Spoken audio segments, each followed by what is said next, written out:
Is this thing on? Hello? Hello? Hello? Is this thing on? Is this thing on? I think it's on. I think it's on. This is going to be another somewhat late night, Friday night stream where I'm just chilling out and working on some diorama stuff. Nothing really too planned. It's always last minute. One of these days I'll come up with an actual idea before I start the stream.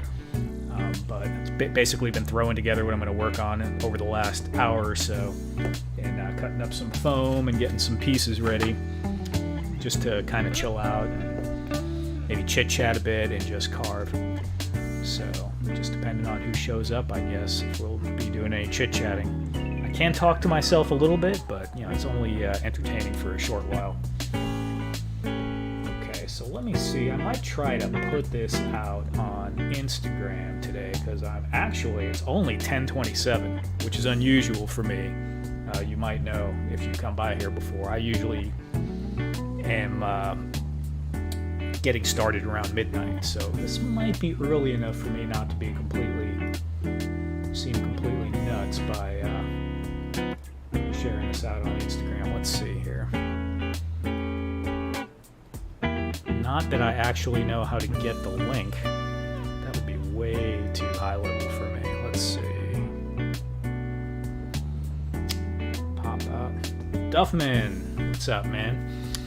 11:23. Yeah, I think this is the earliest I've been on here actually. So that's something. Share. Ooh, I think I got it.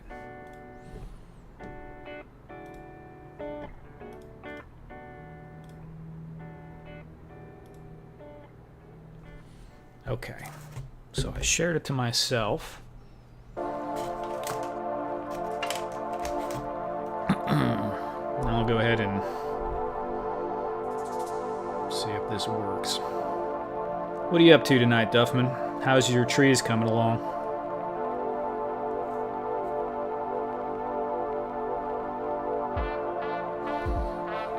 Let me just get started here.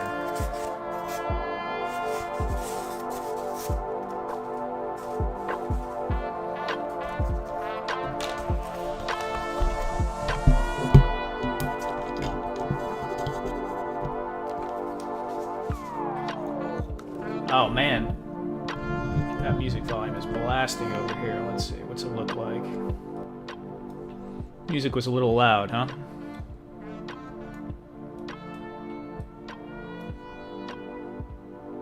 I think that looks okay, at least on the audio level. It's always hard for me to tell.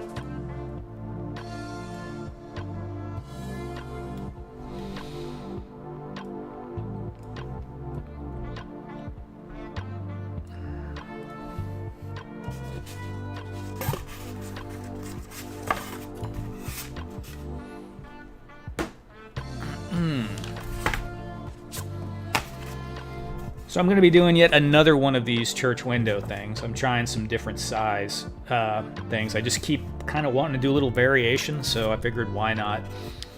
This one's going to be a much bigger round window, and we're going to just carve up the bricks and stuff that go around it. Dealing with my car, old lady just got off, and the car was overheating on the way home, so trying to let it cool down now so I can check the coolant to see what's up with it. Right on.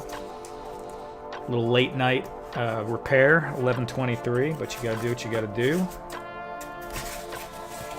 So there's just gonna be a couple of pillars on the side. It's gonna have kind of a ruined look to it, and somehow miraculously the glass will be intact, and there'll be two wings coming off. Very similar to the other thing I did. It's right there, but a little different. So I'm going to end up with an entire table of this stuff, but that's cool. Some of it I'm actually working on for someone. And instead of just making the pieces I was supposed to be working on, I just kind of went crazy and started making more and more and more. I'm not too good with staying on track with one thing, so it is what it is. Let me see if I can get this going on Instagram real quick.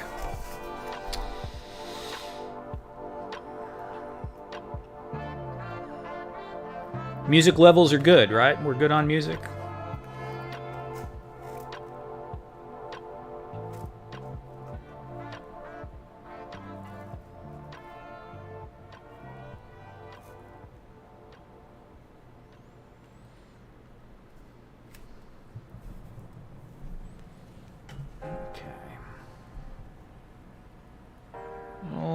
Almost. I've been using this Instagram broadcast channel thing, and it seems to be pretty good so far.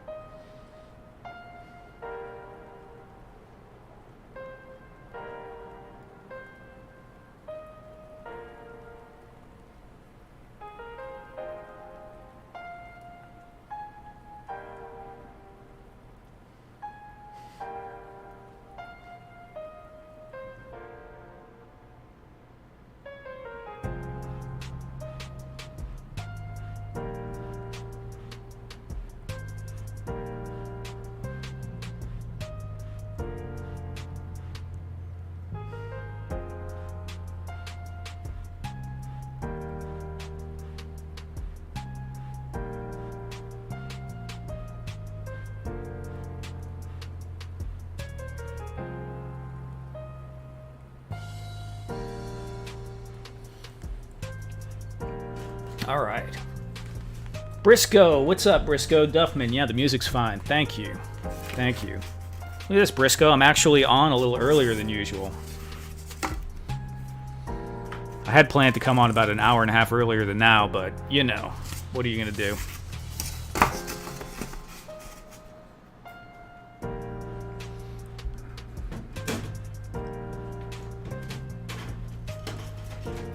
Maybe I need to utilize these windows in something. Maybe half hanging out like that. I wonder if that would look okay, like half hanging out of the bricks. It might. Glass gone. I don't know, it might look alright. Maybe we'll do that just to utilize these I have laying around now for a while. I got 3 of them. Yeah, these are the 2 that are the same thickness.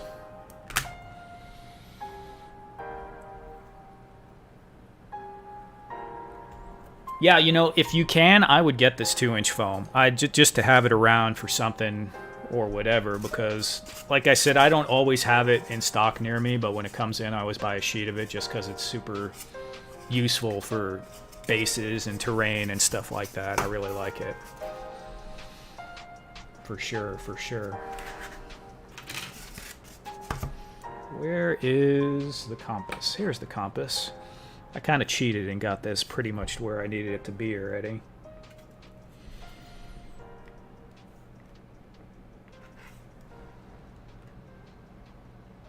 I'm sure there's a much more scientific way of doing this, but I'm just kind of sliding it around and hoping for the best here. You know Wix. Do you really? First up, we've got shape video masks. You can use different shapes to create completely different. Bring it in just a little bit. Okay, that should be cool. Create your own graphic. I use the shape composition. Duffman, once again, using your just printed paper with a little bit of acrylic in front of it. I need to get a different design. I'm actually working on some stuff in Photoshop, but right now I'm just using stuff I found. And what I love is that the level of control you get here is crazy precise.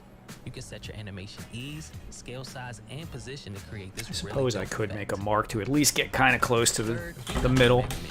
This not only lets you organize Ryan Miracle, what's up? Hey man, what's up? What are you doing? Elements like text, buttons, images, and pretty much anything you can think of. And last but not least, we've got My Designs. 6-inch. This feature lets you save any section Where's of my component pen? that you've already created, and you can use it as a Really? start. With the commercials? Oh, man.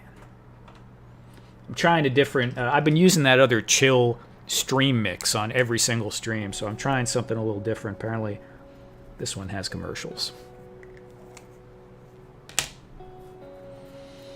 Yes, I have used the foam cutter for circles. Couple of ways, but I used it on this one. So that was cut with the hot wire foam cutter. Not the wire, but like the, you know, the knife style. And it came out okay. Not too bad. You could actually see me doing it in the video I just posted on doing this a couple of days ago, making this same exact one. So it was a little shaky, but not too bad. Not too bad. Because I was going to rough up the edges anyway, so it doesn't have to be like 100% perfect. Sometimes it gets a little too melty and crusty, but yeah, it came out good.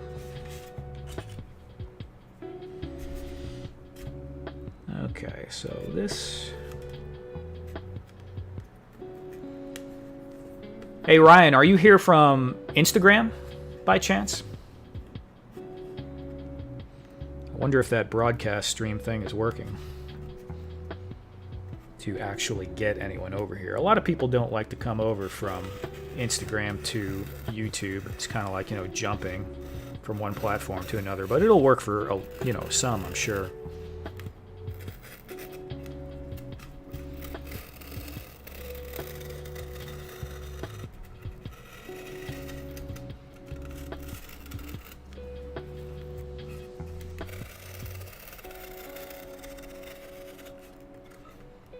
Oh, nice, Ryan. Very cool. I will say that broadcast thing, it does work pretty easy. Pretty easy for sure. Axion Figs, what's up, man? How you doing? Yeah, I'm really liking the broadcast thing on Instagram, the feature. I wasn't using that until recently, and I don't want to be spammy because I've seen people be super spammy with it. I've joined groups. I'm in one now, but it's a little different because it's got a lot of people in it. But I've joined individual people's groups, and they've messaged like 10 times a day. It's like getting an instant message all day, and I just don't really think that's what you want to do to people.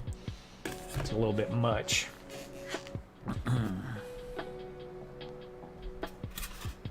All right, this window is going to be super close to the ground, and I know it's kind of unrealistic, but I want to be able to have figures standing on the ground in front of the window. I thought about building it up. I actually saw a guy that had something like a clock face, and it was up off the ground and had a platform, and that was really cool, but I didn't want to do the platform. I wanted to be able to place the figures on the ground in front of the window. So even though a church wouldn't have a giant round window right on the ground usually, we're just going to do that because it'll look cool.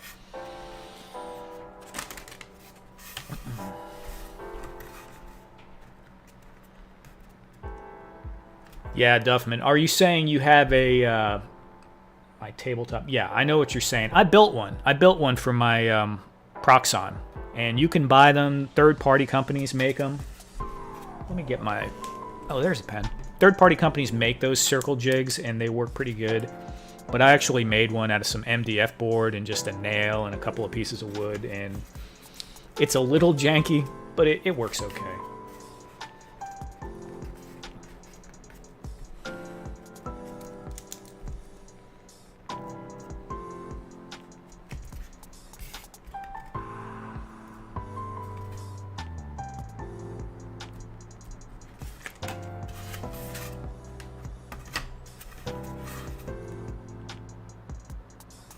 Kaztor, how you doing, man? Greetings from Mexico. What's up? Just doing the Friday night chill thing, man.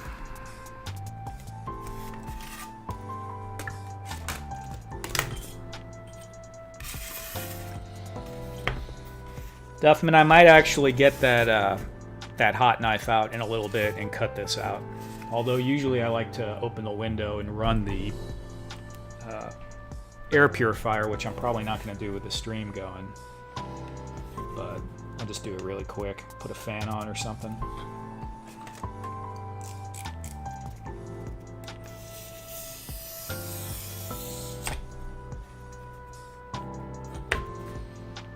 I'm going to start renaming this the boring block cutting stream. Every time I'm on here, I'm just cutting like the absolute most boring blocks. But it just seems, you know, it's the starting point for a lot of stuff. I want to get a third camera so I can set up a table over here and put my hot wire cutter right here and maybe show some of the bigger moving around and putting things together when I'm thinking. Because I thought about pointing this camera back there, but it just doesn't look good because I'm in between the camera and the table.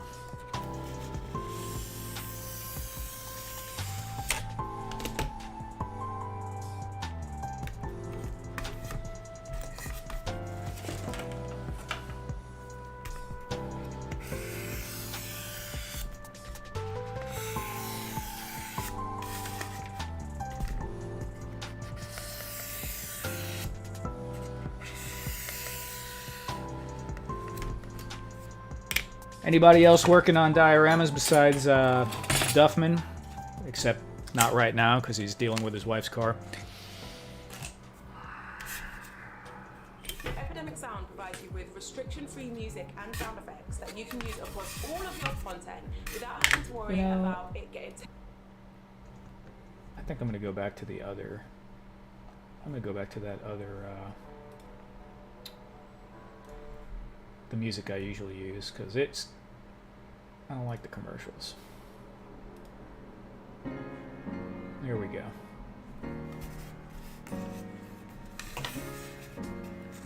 I'm cutting one up right now while listening to you. Awesome. What are you making? If you don't mind sharing.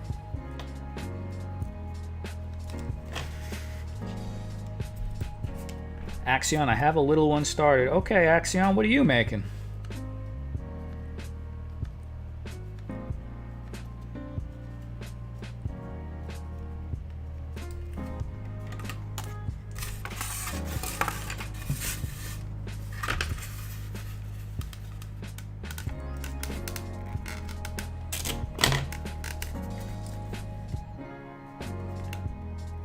It's good to start with a smaller diorama either way, or just like a single figure display stand. That's what I always tell people that want to start, and they're, you know, kind of, I don't know if I should, I don't know what to do. I'm just like, just make a single figure stand. Super easy. If you don't like it, you could just break it in half and throw it in the garbage. It doesn't matter. It doesn't take that long. Just kind of get over and do something.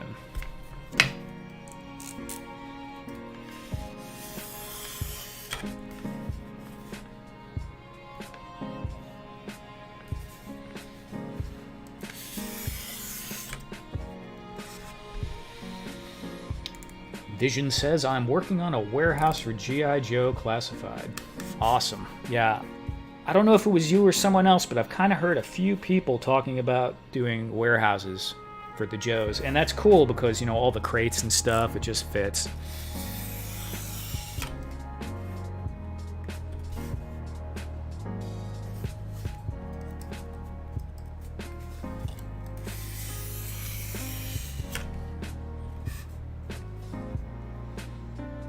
The Amazing Yamaguchi Black Panther. I'm not familiar with that.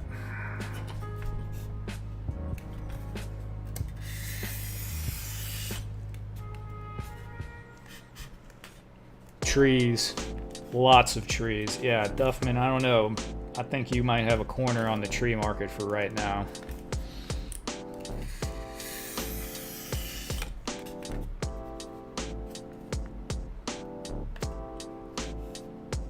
Where do you find your inspiration to make dios? All over the place. You know, television show, movies. Lots of times it's other diorama makers on Instagram, or I used to be more in the Facebook groups, but I'm not that much anymore. Seeing things in real life. Video games. I'm thinking about doing a Diablo 4 diorama right now because I've been playing that a bit, but I'm not exactly sure what to do. Also, sometimes, once in a blue moon, pretty rarely now, but I'll take a commission, and then that kind of forces me to do something that someone else wants, not necessarily something I would do.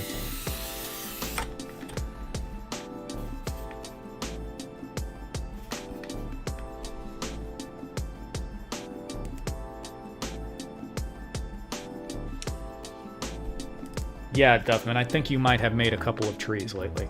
How often do you see something and then immediately start making a dio? It used to be never. Now, though, I've learned that if you have the inclination and you just get that feeling like, oh, this would be cool to make, you should start making it immediately. I mean, unless you just have so many things going on that it's not feasible. Because once that spark hits, that motivation, you need to kind of like ride that initial wave, and it'll bring lots of good results. If you wait a little while, I mean, sure, you can, if you're busy and you have other things going, you can write stuff down and, you know, keep it for later, but most of the time you won't do that stuff. When it hits, you just kind of run with it right then and follow up and finish it, of course, which I don't always do.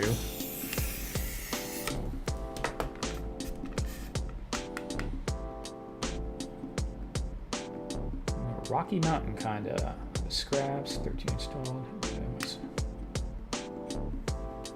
Nice. Yeah, nice. I need to do, I'm working on a cave, mountain, rocky hill dio too. That's one of the ones that I really need to kind of spend some time on, but it's been kind of being neglected.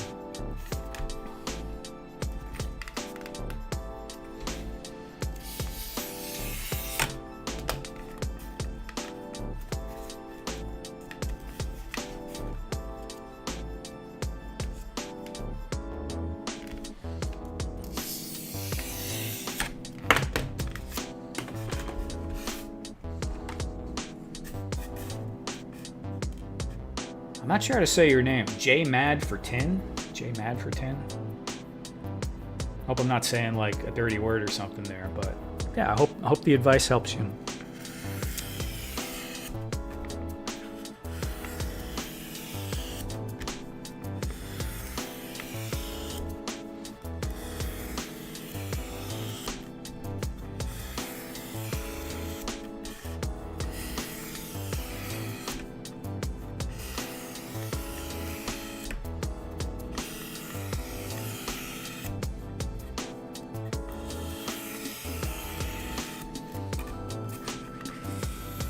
When I use that hot knife cutter to cut foam, I always feel like I'm about to mess up. And so it's going to be interesting if I try to do that on a live stream.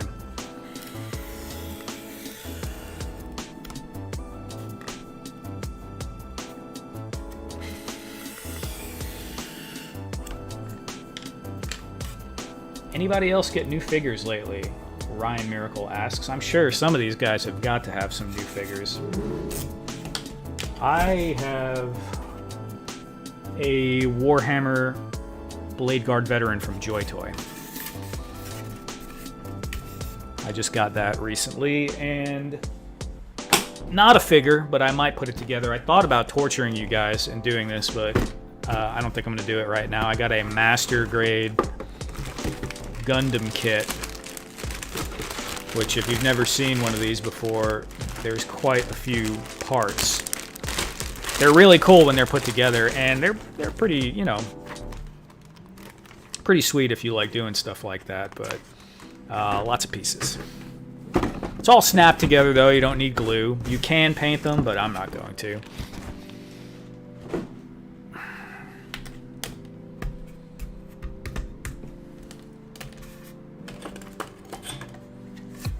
J Mad 14. Okay, kind of play on words. Okay.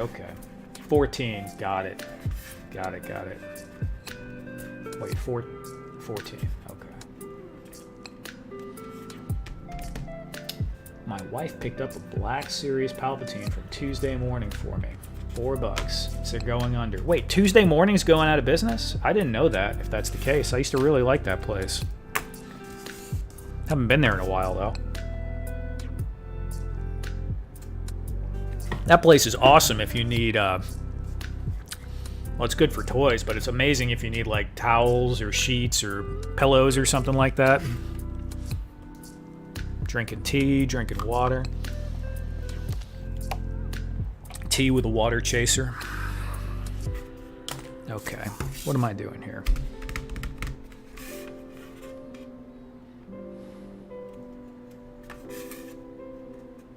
Wow, Vision, I'm in Texas too. Yeah, I didn't know that. I got one actually right down the road from me. Maybe I'll check it out tomorrow.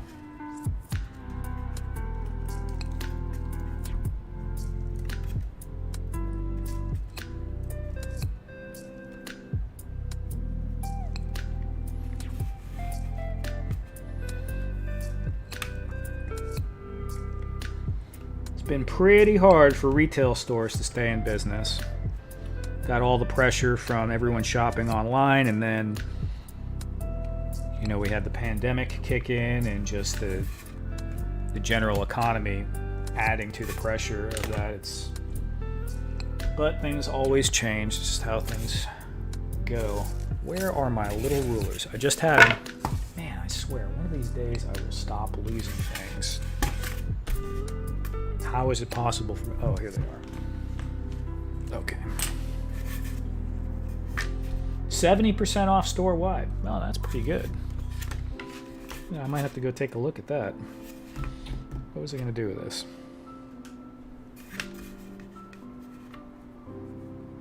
I don't even know. Yeah, let's just do these.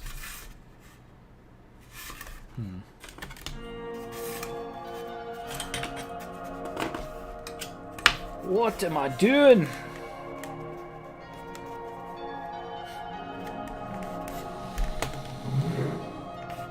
I found a Crimson Guard at Walmart the other day. Okay.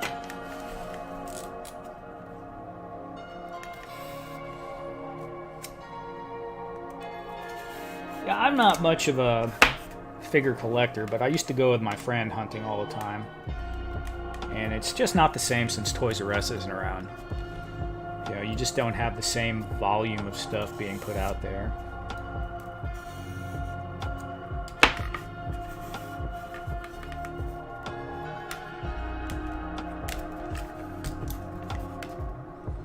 Man, when the Toys R Us's were around, you could just kind of go from town to town and kind of go looking. I mean, you still can with Target and Walmart, but it's just not the same.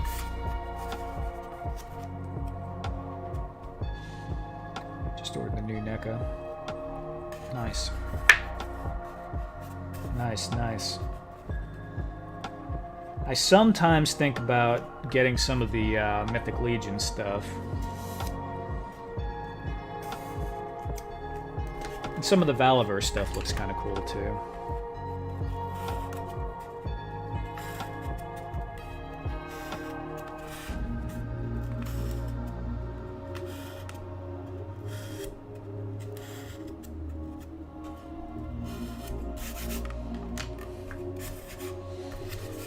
I do commissions. Sometimes I do commissions. You can DM me on Instagram. But I'm not always doing commissions, and it kind of depends on what it is also. I have a few things going right now, and it's kind of hard sometimes to do be beholden to doing the commissions and trying to make content, I find. And I have a job and other stuff going too, so part-time job, but still.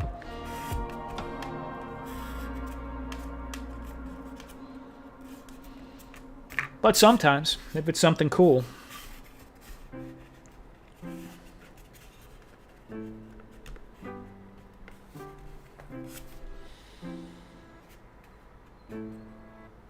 What's up, Alberto? Are you getting the HasLab Dragonfly? Anyone getting that?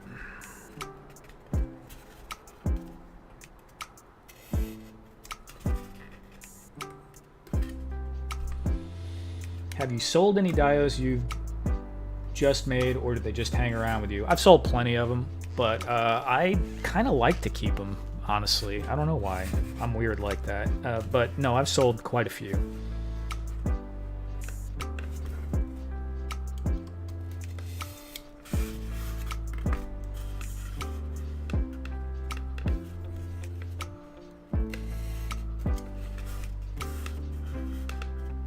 I have a few right now I'm supposed to be working on. This is possibly part of one, but I don't know. I get easily distracted sometimes. Kind of go off on my own thing.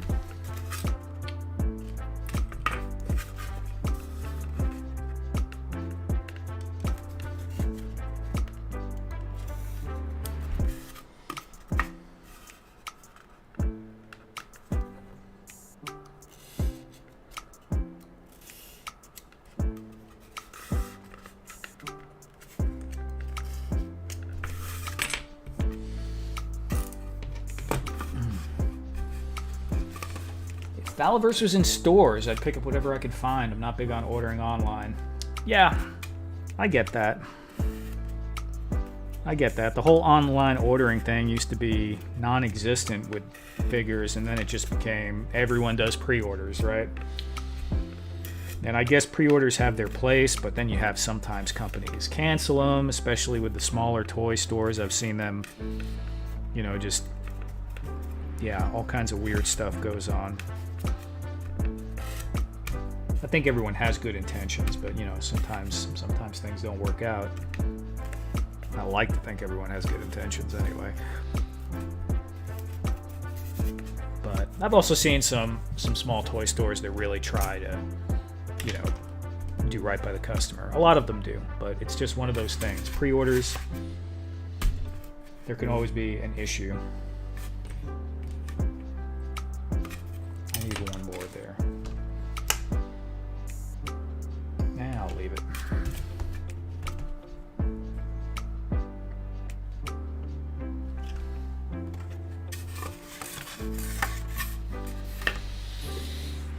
Third-party stuff, Briscoe? Like, what kind of stuff are you talking about?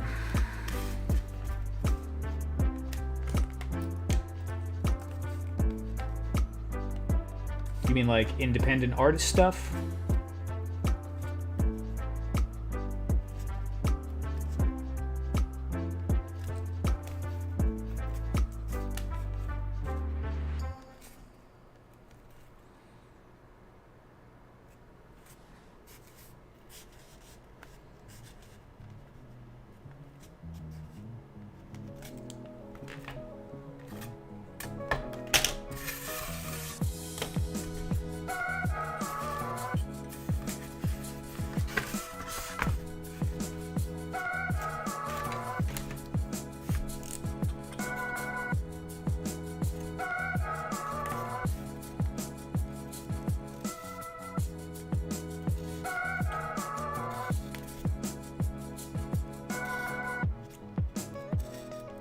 Because of the angle of where the camera is, trying to do this at this angle is like, I know I'm gonna miss one of these one day.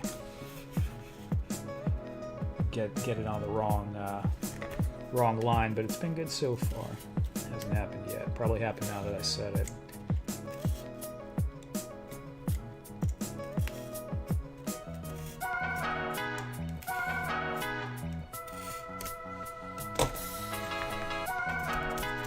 Many toys that I have, I never pre-ordered anything. I play the long game on those things. The price will come down eventually once the scalpers figure out they're not making any money from me. Yeah, that's true. That's true. Patience is usually good with all that stuff. Sometimes you'll miss out on some things like that, obviously, but so many things these days hit the clearance shelf eventually anyway.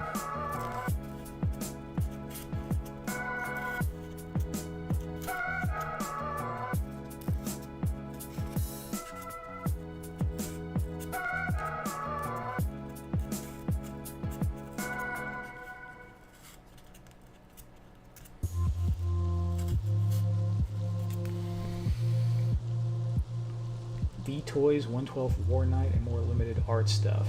I'm not familiar with that, Briscoe. Not familiar with that. I did watch that, what was it? The history of how Dungeons and Dragons came to Japan, though. That was interesting. I like that video. I'm going to have to watch some more of that guy's stuff. He really laid that out pretty well. If I can remember his name. William something. But that was a good video. Thanks for the recommendation. Ted Darklaw, or Ted Whiteclaw, should I say. Radnom. Yeah, man, that's my name. Radnom. I'll take it. Most times I can find stuff cheaper than retail playing the long game. Duffman, I believe you, because I would say a lot of stuff, hits that clearance shelf. So that is not terribly surprising.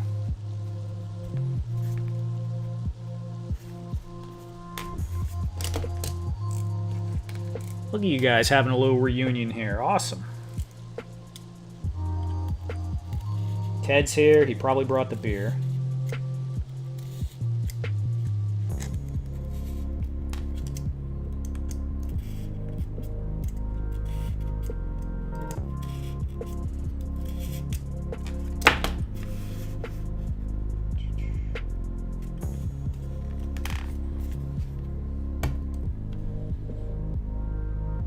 the D&D, that was really, I didn't know a lot of that stuff, and I was surprised. Like, I didn't even know those Dungeons and Dragons games they were talking about. It was very much like, looked like Golden Axe to me. I didn't realize they had games with, items and leveling or like stats in that genre. So crossing those two genres over, that's pretty interesting. I'm actually probably going to look for that game.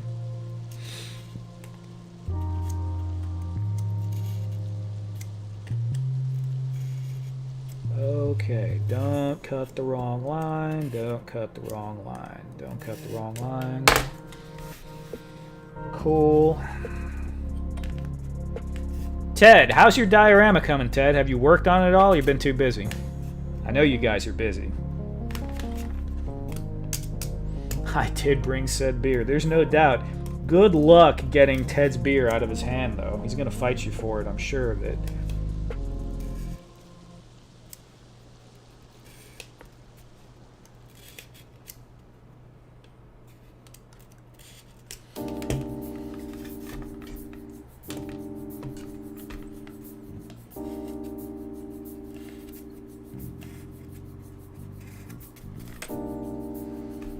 Probably going to get that. Man, I kind of want to cut this circle, and I kind of don't.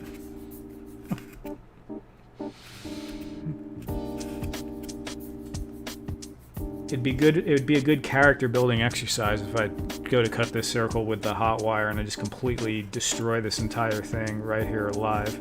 But I kind of don't want to. kind of don't want to do it. It'll be fine, I'm sure.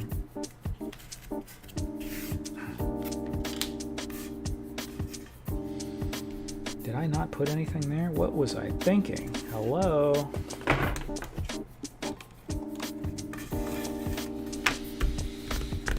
I was gifted some palettes for Father's Day, which I'm excited to paint, but no dio work. I'm hella swamped. I believe that, man. I believe that.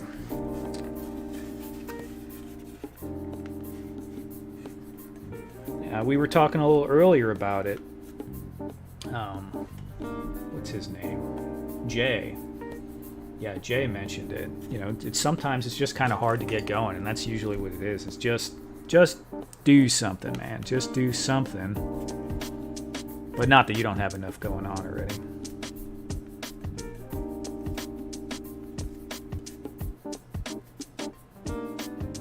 Oh yeah, that's completely wrong. Totally messed up. See, look at that. I'm off by one here. So somewhere there's going to be a wonky brick. I don't care. Up here there's going to be some janky looking stuff that doesn't make any sense. We're just going to roll with that. I am surprised I did that, though. Normally I'd go right through there. Trying to talk at the same time. Oh yeah, I need one more line. What am I doing? See? Multitasking? I can't do that crap.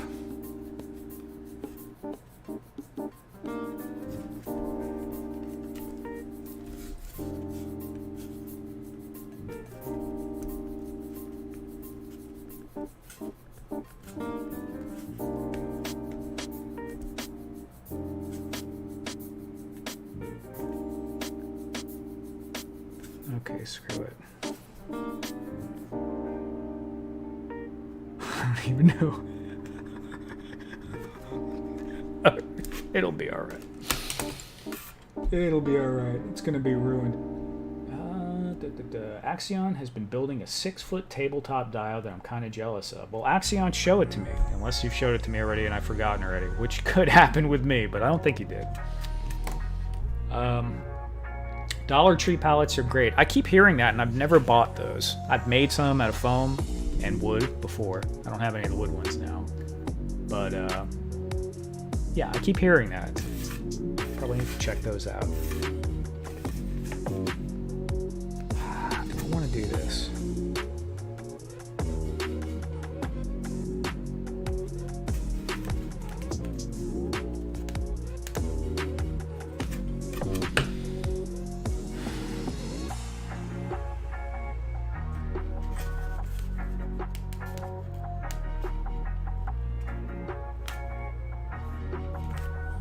Screw it. Redo it.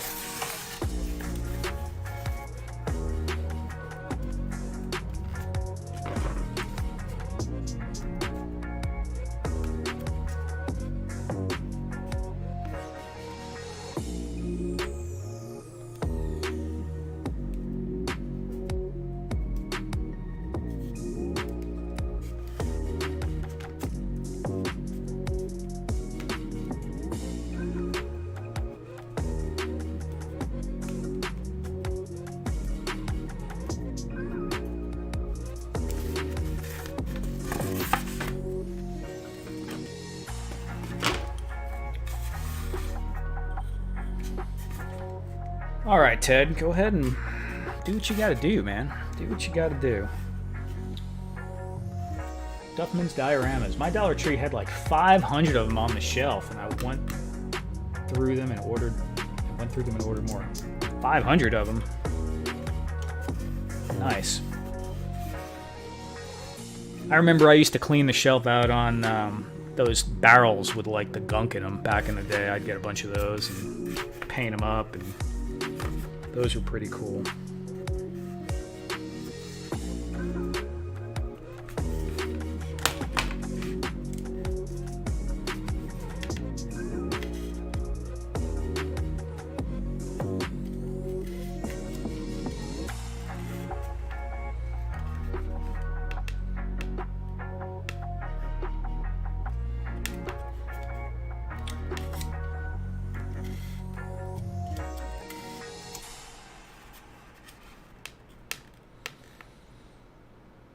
Just tagged you in my progress post. Okay. Cool, Axion. You can always feel free to tag me. I'll take a look at it. Perfect.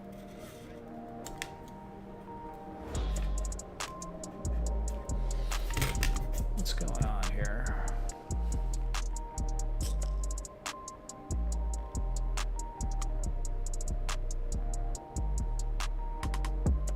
Oh, look at Ted. I see you, Ted. Thank you.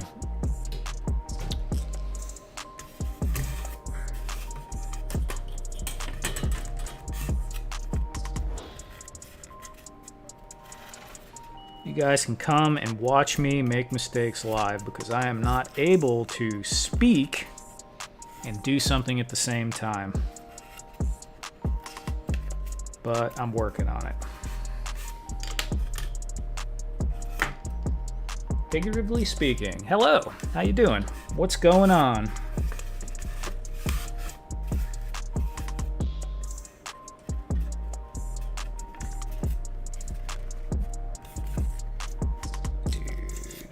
Dude.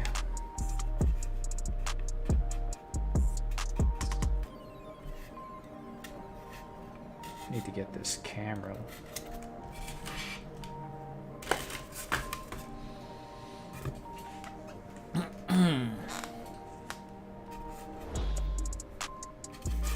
Duffman, yeah, Axion's cool. Good guy. He's another member of like the middle-aged diorama club. That's what I'm gonna end up being over here.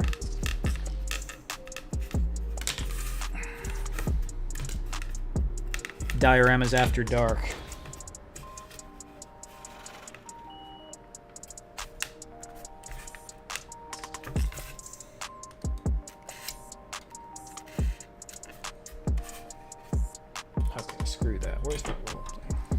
This is so awkward because I'm trying not to put my head in front of the camera, and I am blind as a bat.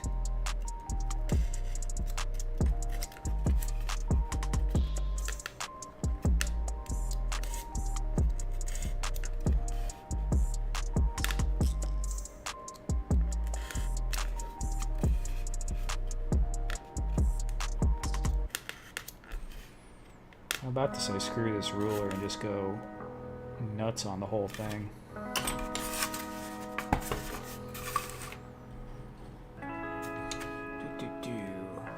Add across the top of that dial and you'll have a sweet piece for Daredevil. Yeah, that's pretty cool. Cross might be cool. I actually have some, like a bunch of tombstones already made, and I could probably just put one right on top and it would look good. Just sub to your channel. Thank you, man. Appreciate it. Appreciate it.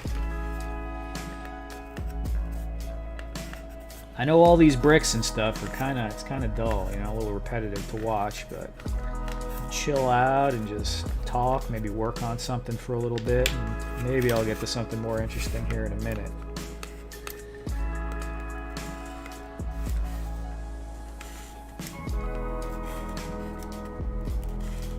Screw it. Let's just hope these come out fairly straight.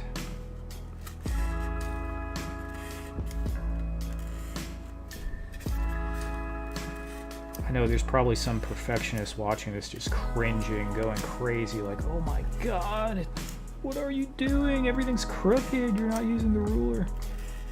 It'll be okay.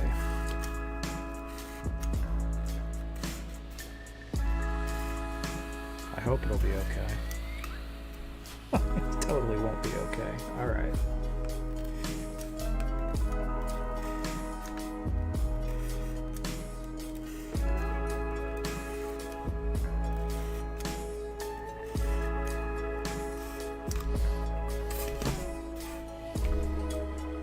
No Earl Grey tonight. It's empty. Look at that. Empty already. Soon. Mr. Wonderful. What's up, Mr. Wonderful? How you doing tonight?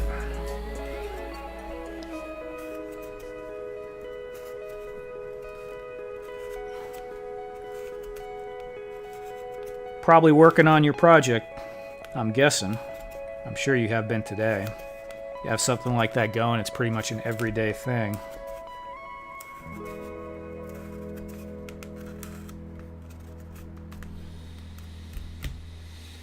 I'm looking for some Old West type of tombstones. Yeah.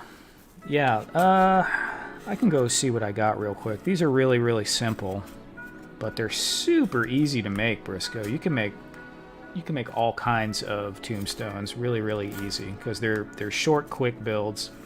I have a video up on YouTube of me making some like 7 years ago that are really simple. Let me see. Yep. Now I'll go up and get some. I'll get up and get some here in a little bit, and I have to get something else.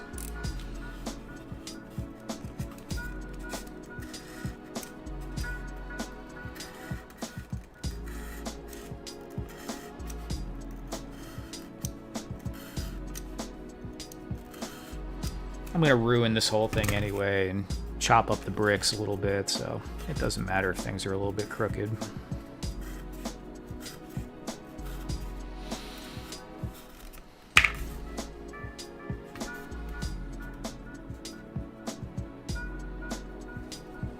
Yep, you got to just make a little bit of progress every day. That's how it goes. That's me. I'm critiquing. Can't believe you did that amazing line like that. So cringe. Thank you. Yeah, it is what it is. This is gonna be like a ruined sort of Gothic church looking thing. So if everything isn't completely straight, I'm just not that worried about it. I mean, these aren't realistic brick proportions anyway. So it can be a little bit more comic-y. I'm not going for super realistic paint job anyway. I'm going like very dry brushed and kind of over the top highlighting like this. This guy right here. Very similar. I kind of like that look. I mean, it's not super real, but you know, it's got the highlights on the edges and stuff, and I don't know. I just kind of like it. It's very Warhammery. I kind of like that.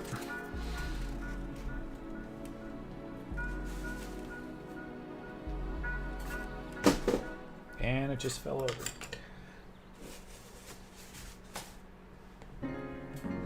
Now, the one thing I don't know what I'm going to do with this is the way this one fits together. This all kind of slides out. Well, can we get that? Yeah. See, this kind of holds two pieces together because this is two pieces. This comes off and it all clamps together here to hold the stained glass in place, because I wanted to be able to change this out and not have the same design necessarily. But I had to, I don't know, I did the video on it, but I had to cut this piece in half because I couldn't thin it through the hot wire foam cutter wasn't deep enough on my tabletop, so I had to do a little Frankensteining there, but it worked out pretty good. I don't know if I'm going to do that with this or if I'm just going to have it all the way on the back of the foam, but as you can see, that would make the window kind of pretty deep. It's set in pretty deep, but I don't know, it might be alright. Yeah, it might be alright. It looks kind of cool, actually. A little bit more depth.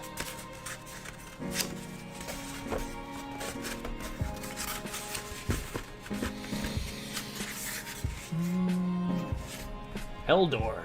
I don't know who Eldor is, but Ted's screaming it for some reason. Do you... Master Versal Toy Hunter? What's up? My miracle.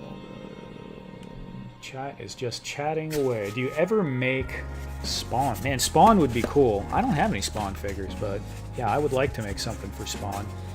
I'd kind of like to make something for, like I said, Diablo 4. Gargoyles, someone was mentioning, would be pretty cool in one of my comments, and I was like, yeah, Gargoyles diorama would be pretty cool. For sure. Get in there. Okay. And because I was totally unprepared, like I always am, or last minute I should say, it's the same graphic I'm going to use for this to set it up, and then I can always get something else to print and put behind there. But I got this stuff. These are actually like the sign covers from a retail shop. Like for some kind of, I don't know what kind of display it was, but there was a stack of these, and I asked if I could have them, and then they said sure. So there's like giant sign molds, so I pretty much have infinite window plastic for, it'll last me a while.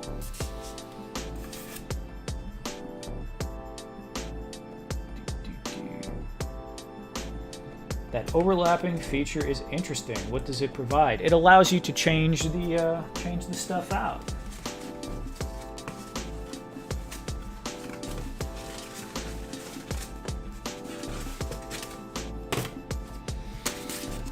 It's the two pieces that are sandwiching the paper in the middle, and this kind of acts like a clamp to hold it together. And then there's also a slot in the bottom that pinches the bottom together that you insert it into. And I have a couple of like notches on the back that hold it from falling backwards, but I didn't put any on the front because it didn't look aesthetic to me. I thought about making some runners, like some trim, but it works pretty good the way it is. I love how you engineered that all to fit together like that. Thank you, Duffman. Oh, Eldor, that's me. Okay, Eldor.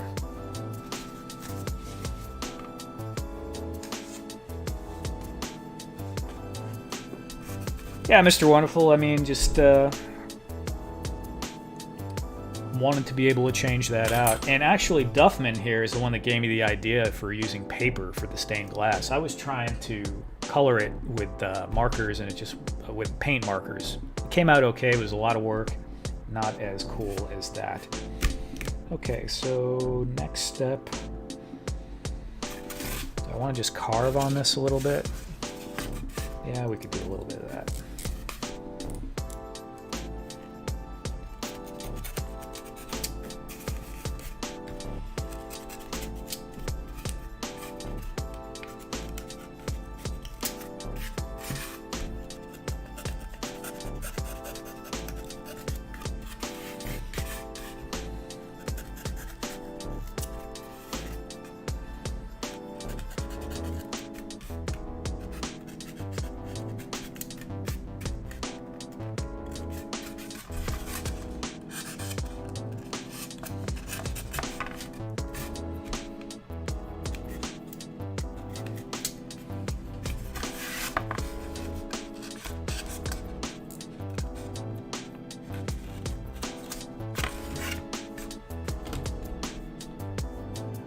Yeah. Yeah, and with a light behind it, it looks really, really cool. I feel like I beat it to death because it's been in so many clips and videos lately. But take like a light.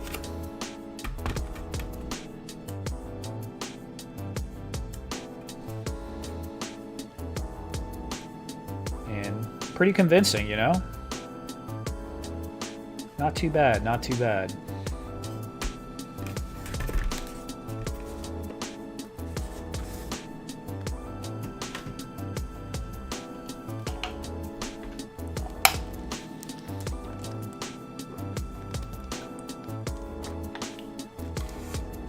Yeah, I painted the clear plastic too, and it is a beast. And the paint won't stay on a clear plastic, right? So I was drawing the pattern on one side with black, and then Mod Podging it so it stayed on, turning the plastic over, and then filling the back in with the colored paint markers, so you would have the clear black lines on the other side, you know, separating everything, and then Mod Podging over the color and hoping it all sticks together. I have a couple of examples of that.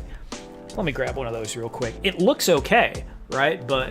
And actually the color kind of passes through it. The light passes through it in a cool way.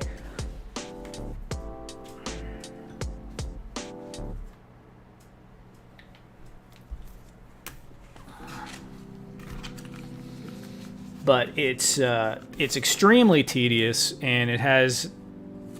So this one was with cheaper paint markers, and this one was with Pasha markers, which were significantly more expensive.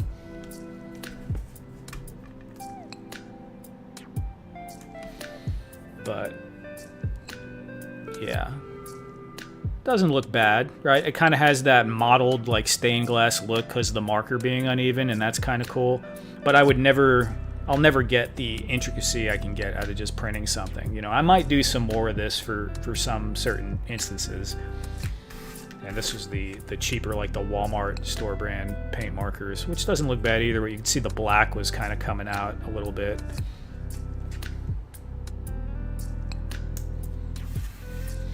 Yeah, paper print with a laminator would work. And I do have a laminator actually, so I might need to set that up. The laminator doesn't quite have the, like this stuff has, it might be kind of hard to see, but this stuff has like a frosted texture to it, so the laminate wouldn't be frosted usually, it'd be very clear. But I don't know if that's really going to mean that much. It might, the frosted might make the light look a little more diffuse coming through, but I'm not sure.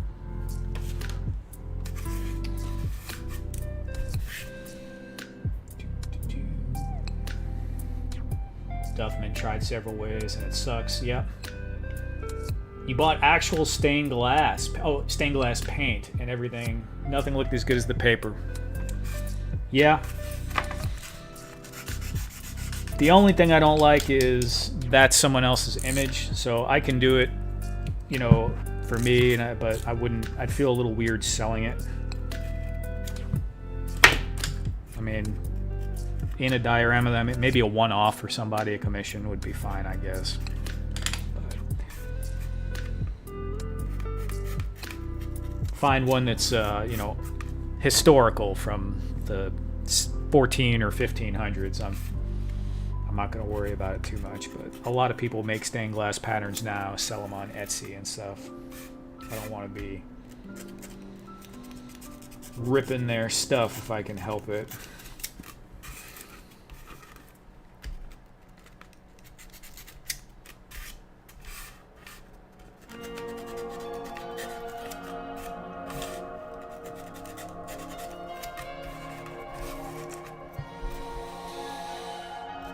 Headed to bed. All right. Take care, Ryan. Thanks for stopping by.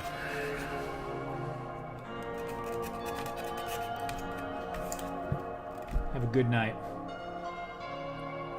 Axion. There's a guy that makes 1/6 scale cardboard dioramas. He prints screens, like PC screens, on blue paper with a light. Yeah, that would look cool on the blue paper. Nice. You could do a lot of stuff with cardboard. Cardboard is wild when you start getting into it.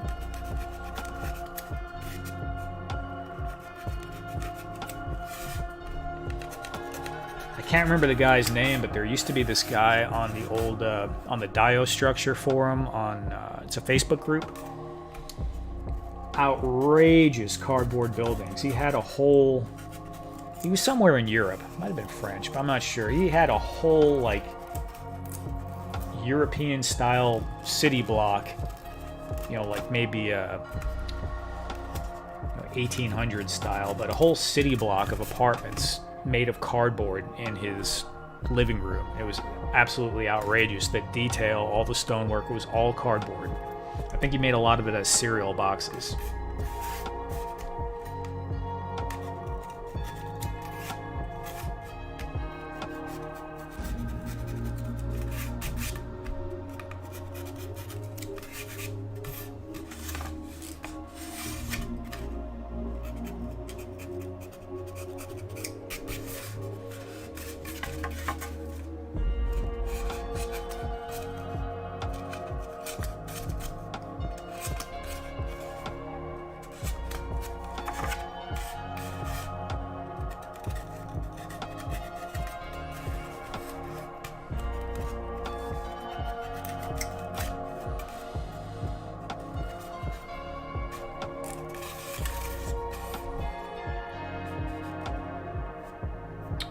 Mr. Wonderful.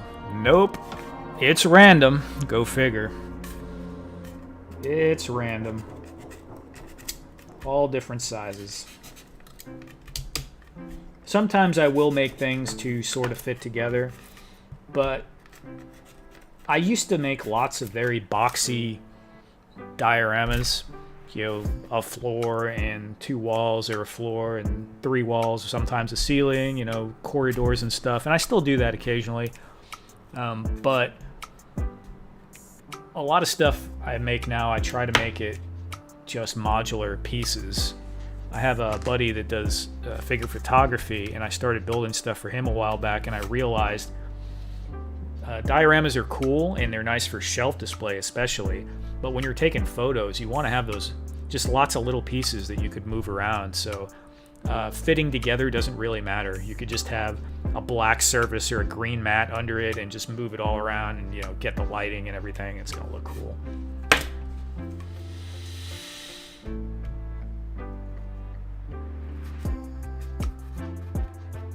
Yeah. Yeah, I know what you're saying. I know what you're saying, but things for a photo, you're just using angles, right? So it doesn't have to be connected. It could just kind of be connected, you know, or it could be near it and you could just throw a piece of rubble over that.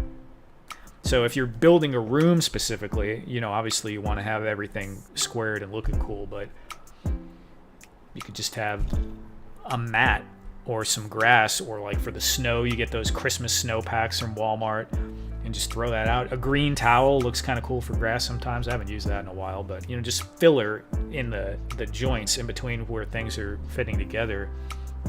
As long as it has like some kind of texture or something, it's going to look pretty cool.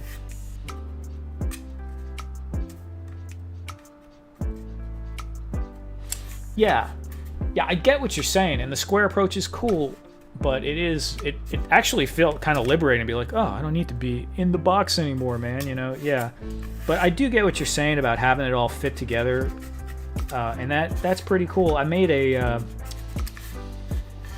Zelda dungeon diorama a long time ago that's like that, and I kept putting, well, I only added 1 room, but I meant to add more and more rooms, and I probably will do that eventually. Actually, I probably need to add another room to that.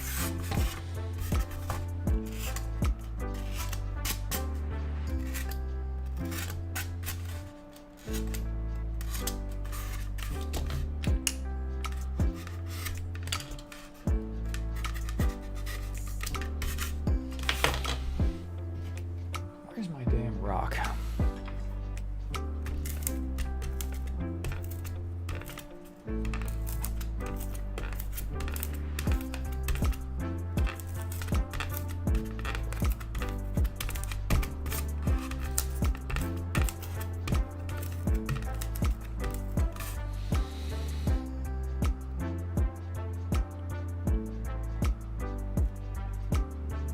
was a correctional officer in Texas for 15 years. I've seen inmates make crazy stuff out of cardboard. Yeah, I believe it. I believe it. I mean, you're got a lot of time on your hands. Your mind can definitely get creative, I'm sure. And there's always cardboard around.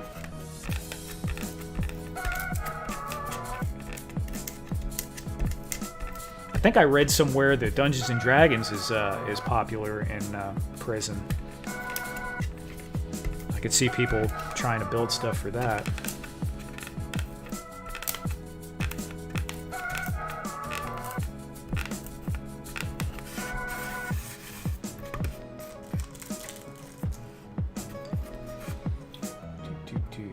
Makes more sense. I agree about that, though. I was struggling with that approach because if I wanted to do a continued story, like an action figure photographic novel style thing, I had to come back to a scene that might be hard to replicate, not being tied to a box. Yeah, you don't have to be, for sure.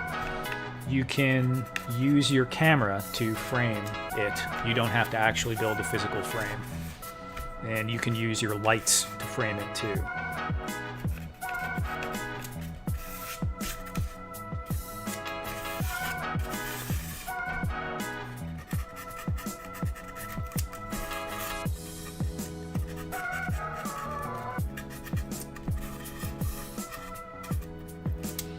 I've thought about doing some stories too, for sure, Mr. Wonderful.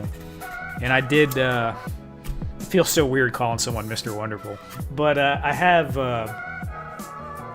one story I did like that with Mario in like a thundery thing, and I just kind of said some stuff, typed out something really quick.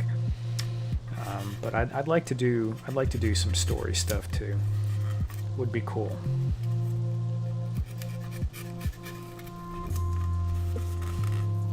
You can call me Travis. All right, Travis. Yeah, I mean, a whole thing is a learning thing. And I think that's the coolest thing about all these toy-related hobbies is a lot of this stuff for people, it's their first experience with doing something creative. Maybe, you drew or something when you were younger. But a lot of people, they kind of just had their job, taking care of family, doing, the adult thing, and they got into collecting, and then as an offshoot they started making a diorama or a scene or photography, and it's people just learning stuff, and that's really, I think that's a very valuable part of the whole hobby toy community, if you want to call it that, is getting people to make some stuff, because producing things always feels better than consuming stuff. Consuming stuff is cool, collecting is cool, but it's kind of like a sugar high a little bit, it's not a, you get one and it's on to the next one.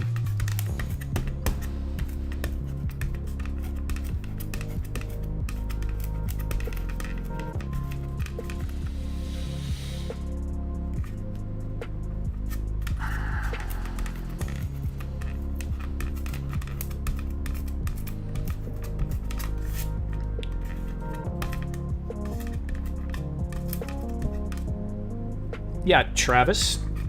Mr. Travis, have you done any stories at all yet? That you have some posted? Maybe I need to go check that out. I know someone was doing Valaverse stories. Pretty sure. I think. I don't know.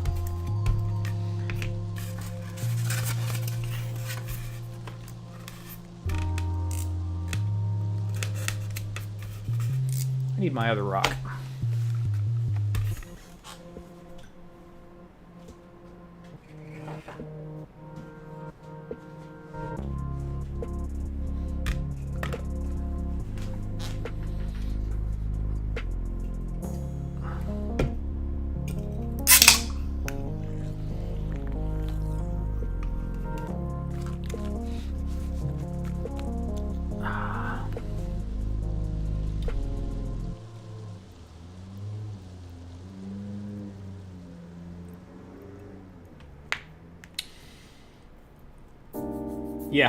Yeah, that's what it makes me think of too. That Kevin O'Leary guy. So just make a story and throw Hexastack in there. Just throw it in there. Just make something silly. It doesn't even have to be that well thought out. I think a lot of people, it's easy to get stuck on overthinking and wanting things to be perfect. And it's good to put effort into things, obviously, especially if you're selling something. But for content, you can just knock something out, make something snappy. I mean, use the Hexastack as stairs into, climbing something, or just,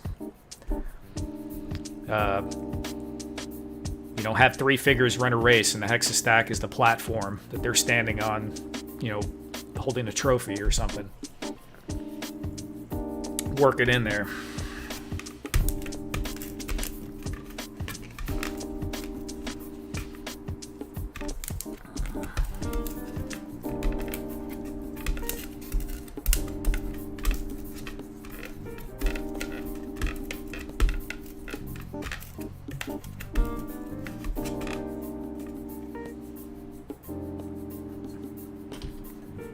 Throne, nice.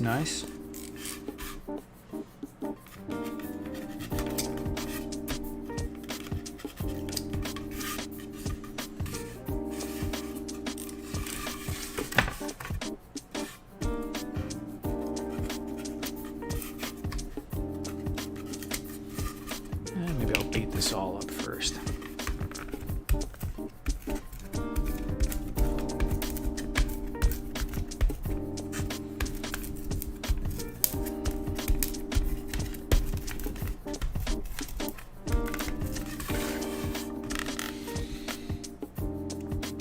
I'll get back to it soon. Yeah, sure. I hear ya. But there's nothing wrong with, slotting in 30 minutes here or there a couple of times a week to work on something like that. That's a little less high pressure, or you're not stressed out about, because it's just kind of a hobby project. I mean, it's,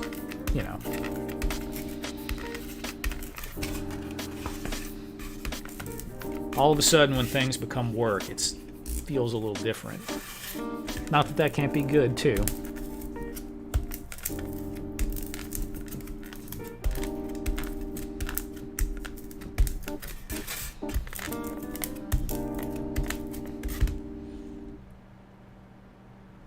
Wow.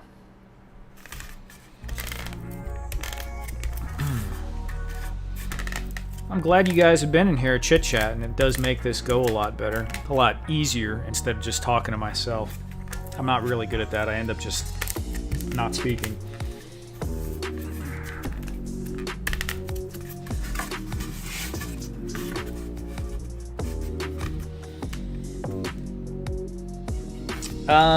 Mr. Wonderful, I'm a mess right now with this. So I got a commission to make something similar to this, and instead of just making it, I've made like 5 or 6 different pieces already, because I just kind of got on a tear. And some of them will be the commission, but I'm just, why not, right? Gothic church ruins, or whatever, pseudo-Gothic church ruins. Sounds good. Do you ever do any figure weathering or customizing? Occasionally I've done some figure weathering and customizing. I have a friend who is a figure collector who lives right here. He's the reason why I started doing dioramas about 10 years ago for action figures, for his stuff. And occasionally he'll come by and want me to, add some hair or put a beard on someone or chop some clothes up or something. I don't do a whole lot of it, just a little here and there. Paint and sculpey, stuff like that. I'm not really that good with it, with the paint and such.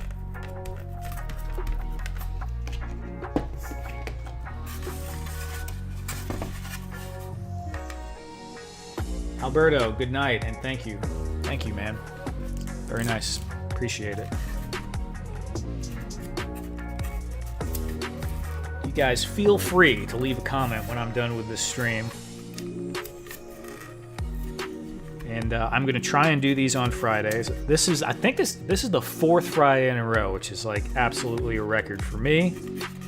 I'm usually doing them a little bit later, but I'm going to try and continue to do these on Friday. Even if I have absolutely nothing ready to go, I'm just going to try and cook up something to just kind of sit, chill, work on something, chit-chat a little bit, although I usually have something to work on.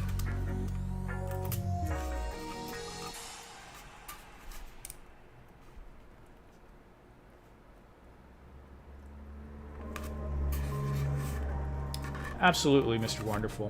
Yeah, thanks for coming by, and take care. And yeah, I like talking. I like talking. Talking about this stuff. I can't talk about this stuff during the day with people I work with, you know. They don't want to hear it.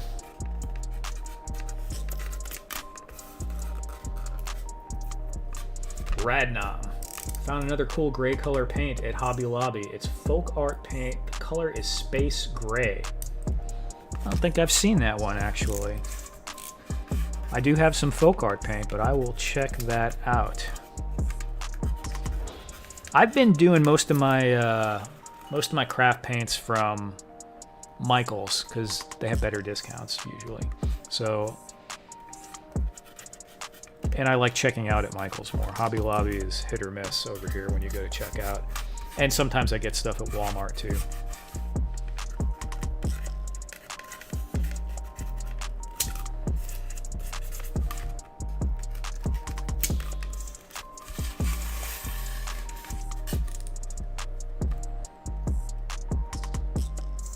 Yeah. Good night, Travis. And Alberto, of course.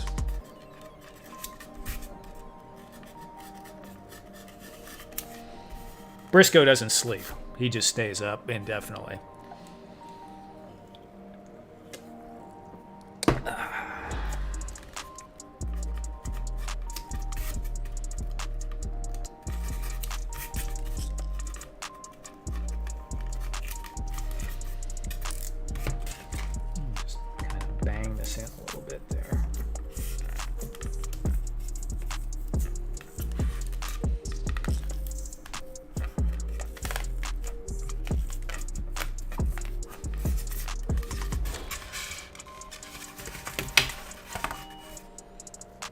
Yeah, Hobby Lobby is old school, and Hobby Lobby is like packed with women usually too, but it's packed. There's always like a line of about 50 women and me in Hobby Lobby every time I go in there.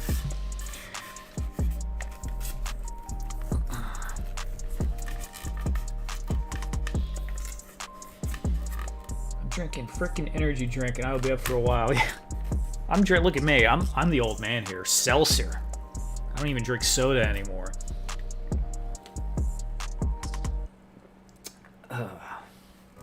Do the Da Vinci sleep? What's that? Brick something. What's up, man? How you doing? On this wonderful, chillaxed Friday night.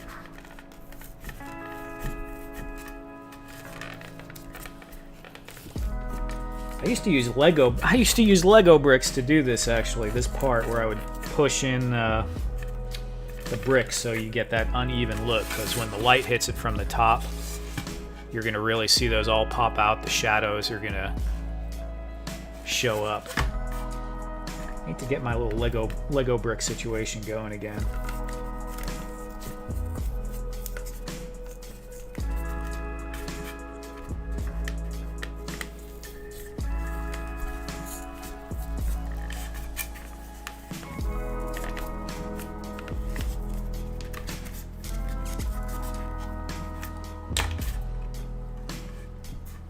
Cup of coffee so I can go to sleep and wake up ready to go. I don't think it works like that, man, but maybe it does for you.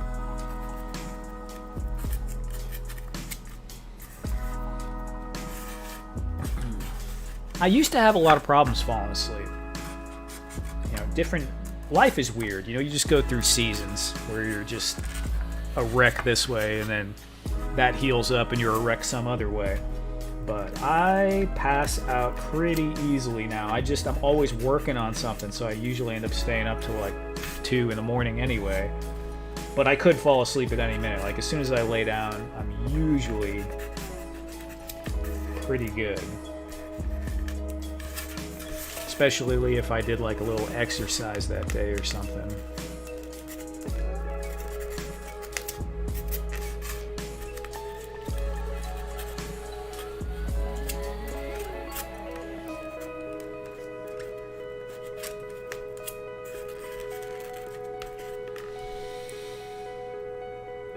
Editing a video.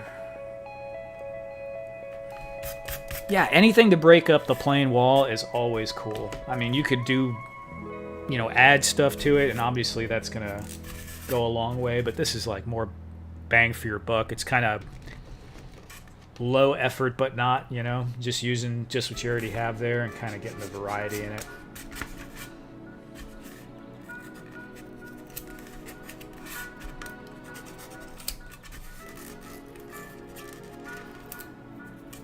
I gotta come up with a quicker process for editing videos, man. Anytime I do any of these little diorama build videos for YouTube, it's... maybe not, maybe I just need to buckle down and kind of go through it. But they take forever, you know? It takes days and days and days to shoot the process. And then quite the better part of a day to edit it, and then I have to do a voiceover usually, which the voiceover ain't too bad. Because you end up having like 15 hours of footage you're cutting down to like 20 minutes.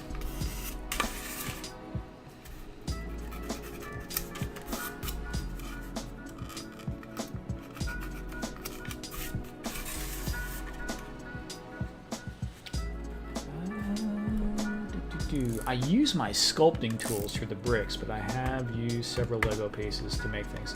Yeah, I have some wax sculpting tools. That would actually work pretty well too. But the Legos, you can get that flat surface. I also built one out of skinny sticks, so I glued them all together in the right shape.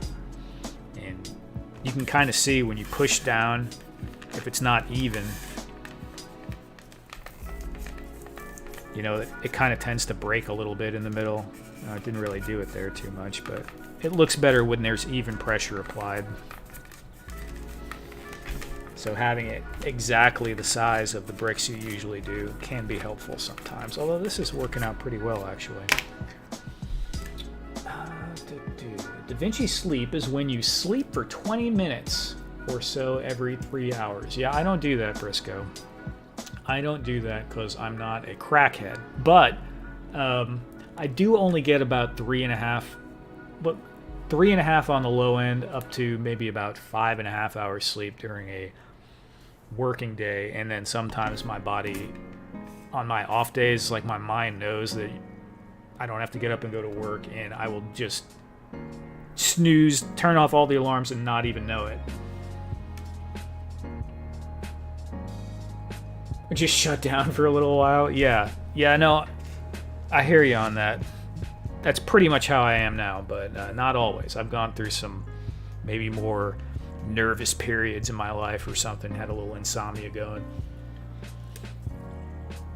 Not so Super Mario. What's up, bro?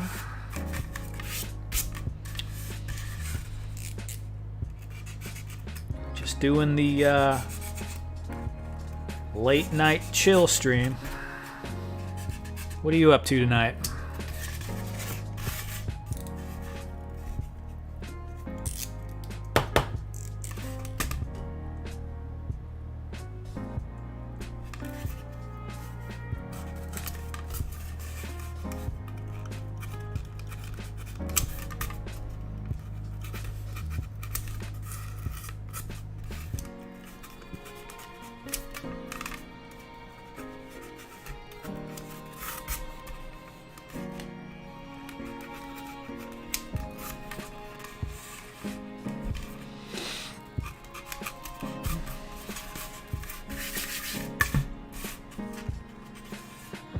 That's pretty good.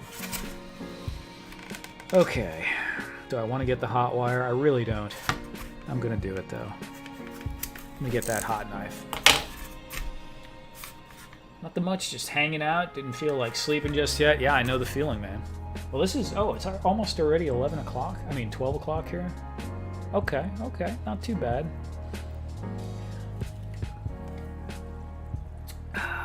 We all want to watch you cut out the circle, no pressure. All right. Give me a second. Eduardo, hey, what's up, man?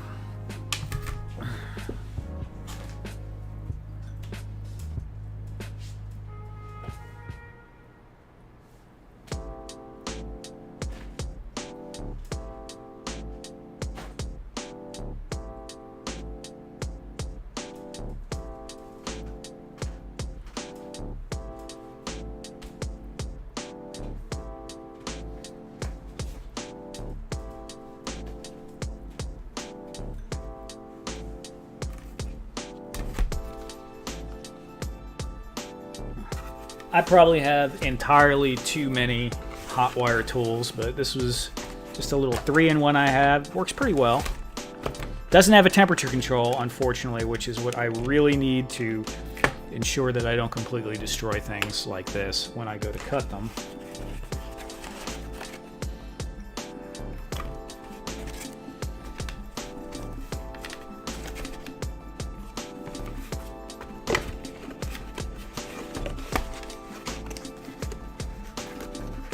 I'm here for the circle. Oh no. Oh no. Interchangeable, very nice.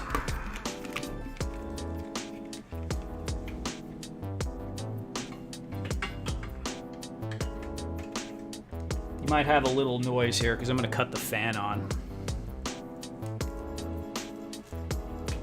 while I'm doing this.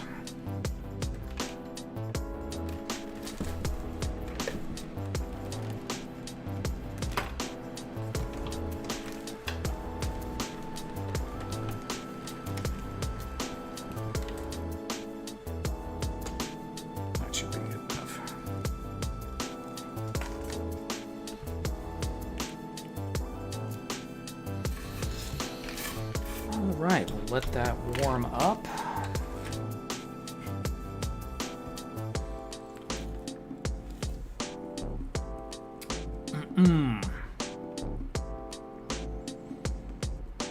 Eduardo, you're probably working, right?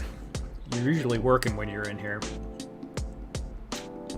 That's right, it's going to be 1 a.m. here. Yeah, I need to pick me up a new knife. Mine quit working for some reason. I have a few, although only one this style. But I have the table hot wire cutter. I have like the Proxxon with the bendable wire. And then I have this big giant Proxxon one that I've used a few times when stuff was too large to cut. I'm not going to bring it out now, but it's huge. Like you could use it to cut, giant blocks of foam if you were making a sculpture of like a dragon or something like that. It's the throat on it's probably about that big, and then I don't know, it extends out. I haven't even extended it out as far as it goes. Probably about 2.5 feet, maybe 3 feet.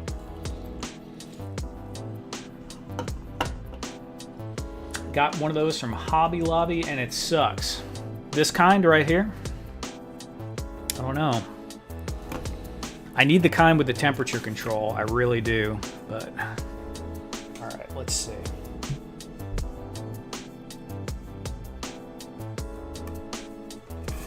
See if I totally screw this up or not.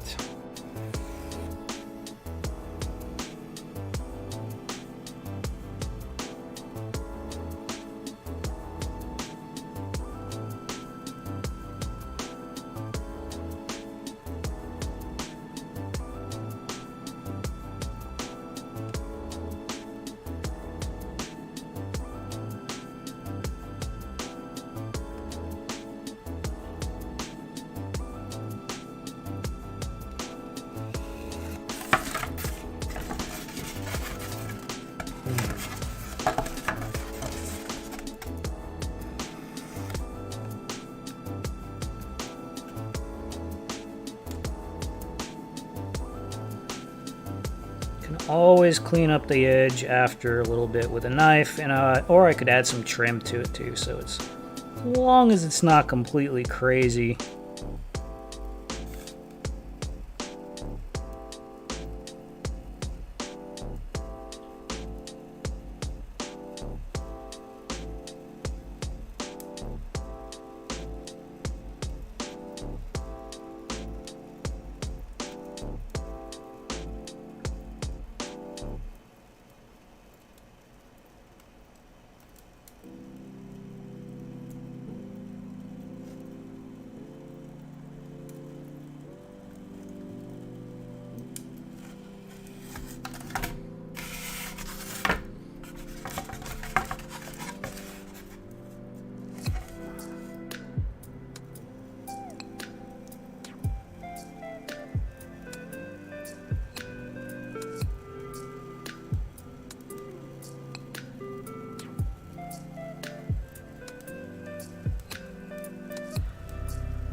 All right, not too bad, not too bad.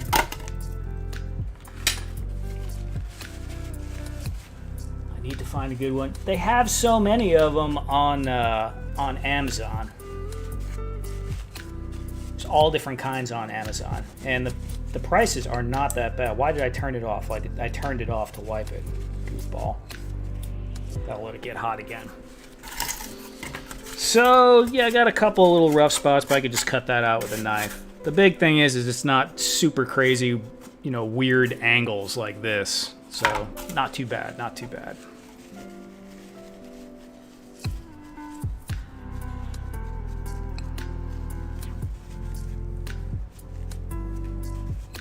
Yeah, and this one has a longer attachment as well. And like I said, it's got that hot wire attachment. So 3-in-1. I don't remember what it cost. Maybe like it was either 29 or 39 bucks.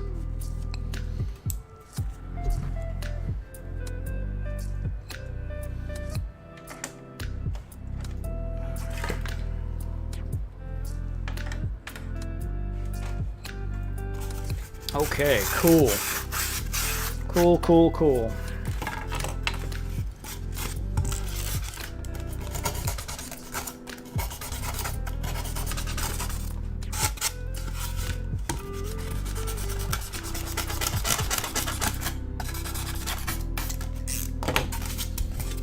One more little nub here.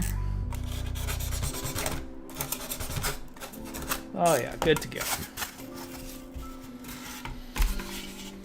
3-in-1 I've got off Amazon, works great. Dioramas, all right, perfect. Thank you. Not too bad. Wow, the viewers actually went up because I was cutting a circle. That's funny. Got eight more viewers from watching me sweat if I'm gonna mess up this circle or not. Too funny. Okay, so now, I don't know, what do I think about this sitting all the way at the back? I kind of like it. I think I'm gonna, I don't think I'm gonna split this one. So we'll have some different styles going on here. So let me just cut.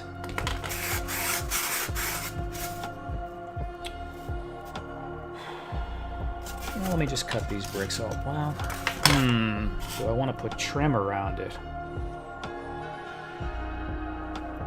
Let me think about that.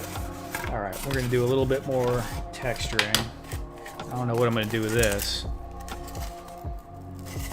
Could make a table. Make like a big round wood table. If I could cut it down the middle, I could make 2 tables, but I don't have it's too tall for the hot wire foam cutter. I don't know, I'll use it for something. Alright, let's do a little bit more of this, and so the idea here is we're going to have 2 pillars on the sides, just like the other one, and then it's going to have the rubbled walls coming off those like that.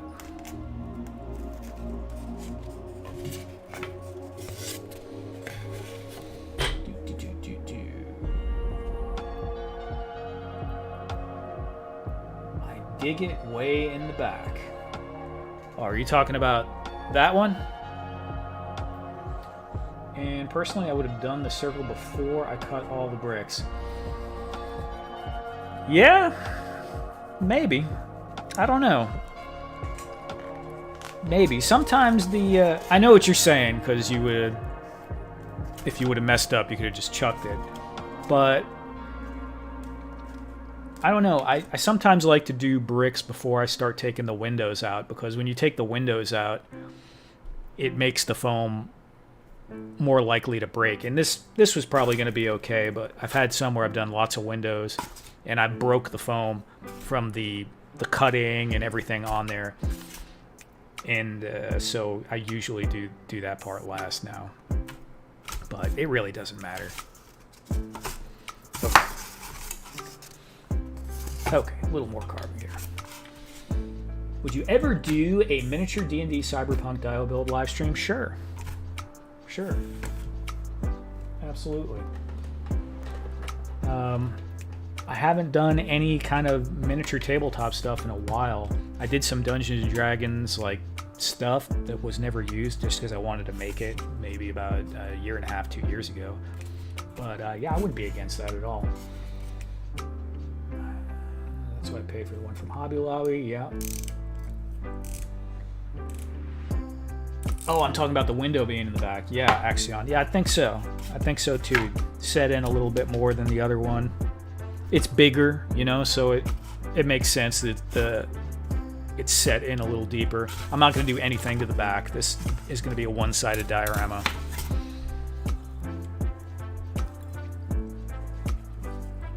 Steve Michael. Hey Random, great video the other day. It inspired me to pick up where I left off on my alley dio. This one would look good with my Dracula figure. Cool. Well, I'm glad that's the case. And feel free to send me a picture of your alley dio on Instagram when you do that. For sure. I do remember you saying, I'm pretty sure I remember you saying something about you working on that. My memory is, what is it? Okay, my screen is getting dark because it is after midnight. Let me turn that off. Pew. Okay. Do I want to keep doing cutting or should I do a little measuring?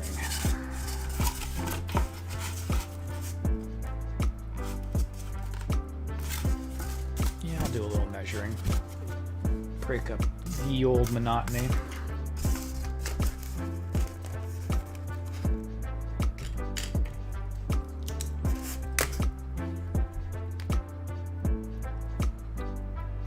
All right, friends, Mr. White Claw is tapping out. 5 a.m. comes quick. That is true, and I understand. Amazing work. I'll be back for the next one. Thank you, Ted. Thank you for coming by. And, you know, maybe one day we'll talk about it, but I have no problem. I know you mentioned it, maybe jumping back on the Hella Dope at some point in time. Feel free to reach out.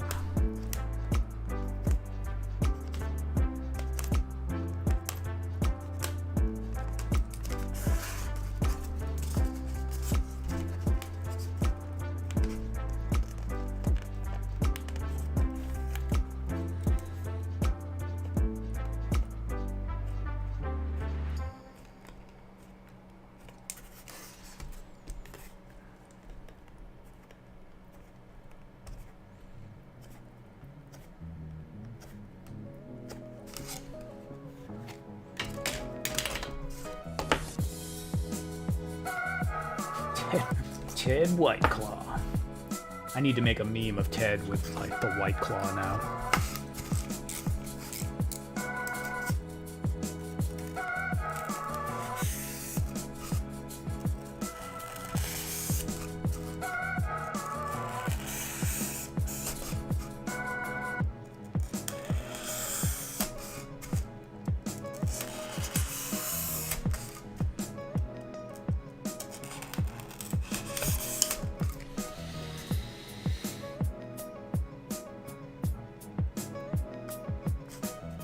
Sounds good, Ted. Sounds good. You have a good night, man.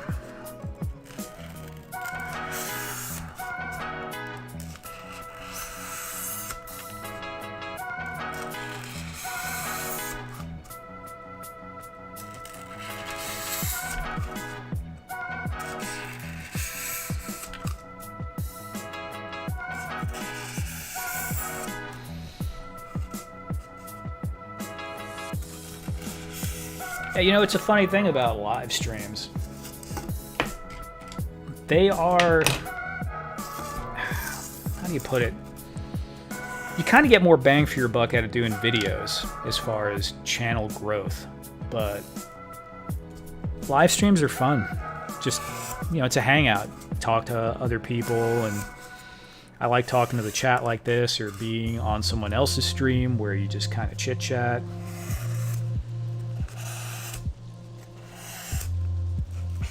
It's not too likely you're going to have a lot of people close to you that are going to be into the same nerdy crap that you're into, so having a chance. And you could see that there's so many people now starting to do just little hangouts and hobby hangouts and chit chats on YouTube and Instagram, and that's pretty cool. I mean, hopefully some of that spills over into reality too. I know some of it does. I don't go anywhere, but maybe one day I will.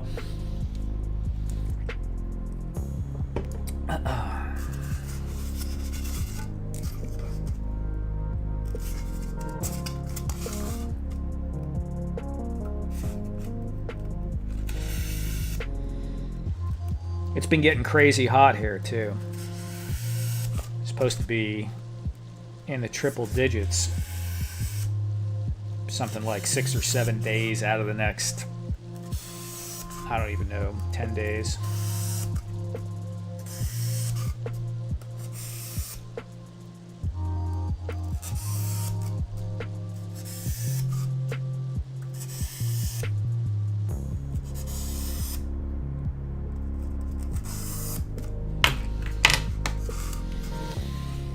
Have you done a dojo?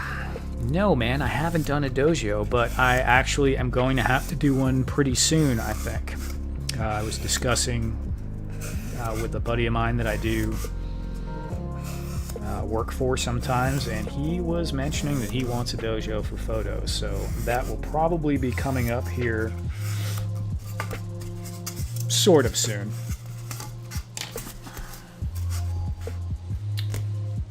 YouTube partner, just watch hours. Yeah, that's what I need.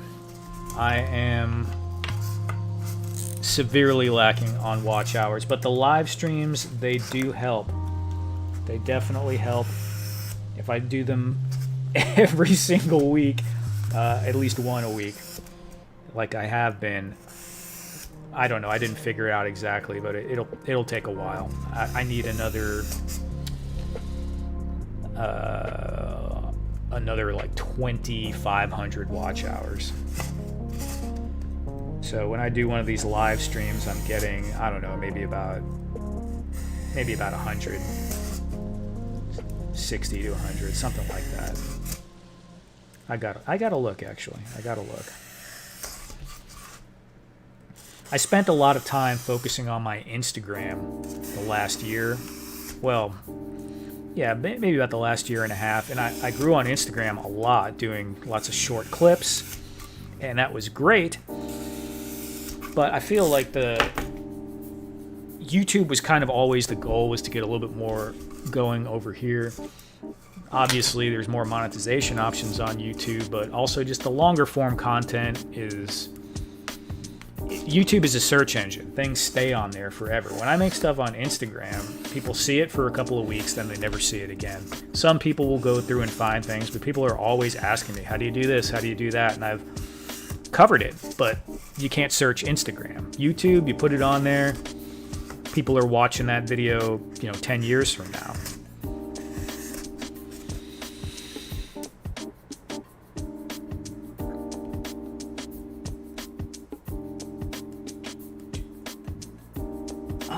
Yeah. So, Duffman, I've had someone tell me that, but it doesn't show it on mine. It still shows 4,000 watch hours is what I need. So, if it drops down to 3,000, then... See, look at it. I'm messing up here. It'll be that much sooner. And that's cool. But, that's me. That's me. Trying to get to 4,000 or 3,000, I have to commit and make videos that people like enough to sit there and watch them. The live streams will help for sure, but it's just a matter of putting some stuff out that people like, and then you grow.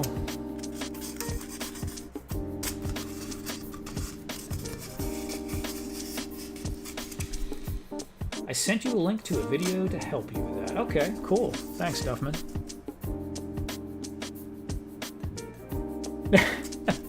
Eduardo, yeah.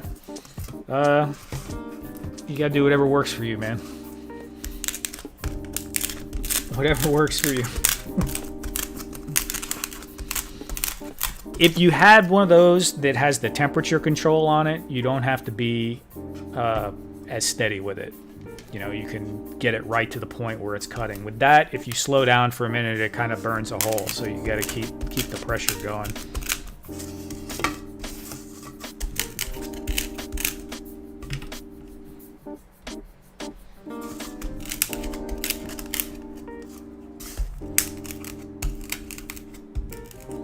Decor Queen, what's up? How you doing? Thanks for coming through. Brian Carr Photos, you do fantastic work. I'd love to feature you in our toy photography magazine. Yeah, hit me up on Instagram and we can talk about it. Send me a DM.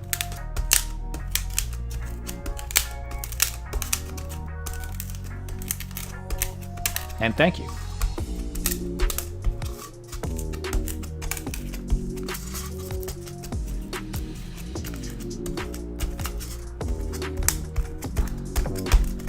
What are you guys doing tonight? Getting ready for bed, a little late night chilling, working on a project maybe?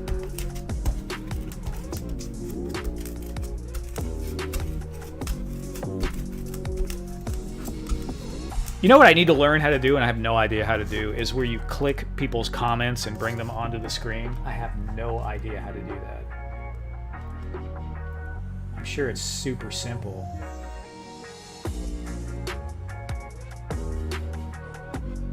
Or I might need like, I might need like Streamlabs or something to do that. I don't know. I'll figure it out later.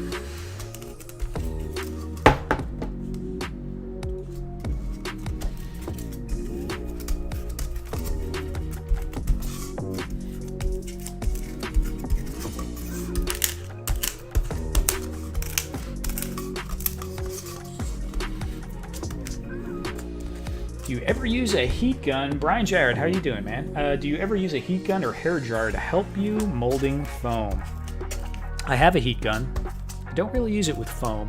I used to use a soldering iron just to melt foam, to give it like a really rough, cruddy look, to make weird hills and stuff in War Games terrain. I do use the heat gun occasionally to... I used to. I haven't done it in a long time, to melt like where I'm doing water, because it'll make like that stretched look. And sometimes I use it for plastic. There was a video Oilers Workshop did on making plastic garbage bags using the heat gun by chopping up a full-size garbage bag and then sealing it with the heat gun, and you know, to make small ones. And I've used that before, and that works really well. You got to have like a wooden block or something, so it's just a little, the seam is sticking out, and you just seal it with the heat gun. Takes a second, works really, really well. I just subbed, live stream it up. Absolutely, Briscoe, you should do it, man. Why not? Why not?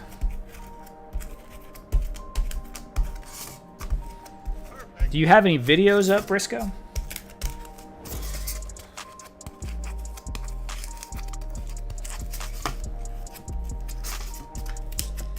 Because if you're like kind of hesitant, or you can't find the time specifically for the live stream, you can always make a video or two, throw that up, see how you feel about it. It's a little easier probably to get used to talking, I think, when with no one around, like less pressure to do it. And then you know, a lot of people feel weird about talking at first.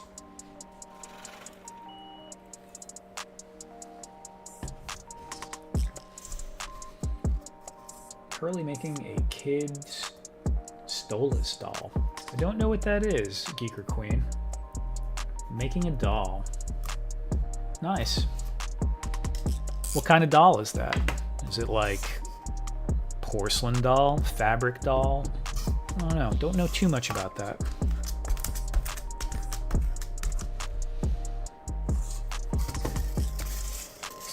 It's afternoon for me in Australia. Brian Jared, who's I watching? Nerdrotic. And I don't know if you're familiar with them, but they had one of the guys on there who's from Australia trying to convince the other guys to try Vegemite. The Americans didn't like the Vegemite too much, but the Australian guy was like gung-ho for it. He actually had them play like an old Vegemite commercial of all these kids jumping around, singing a song.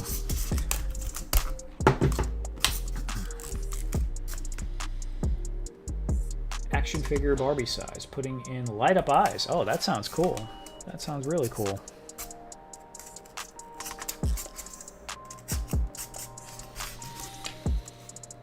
Astroversal Toy Hunter. I never seem to be able to find that foam. All I can get is the polystyrene there. It's a bit crumbly and messy, but I suppose it works okay.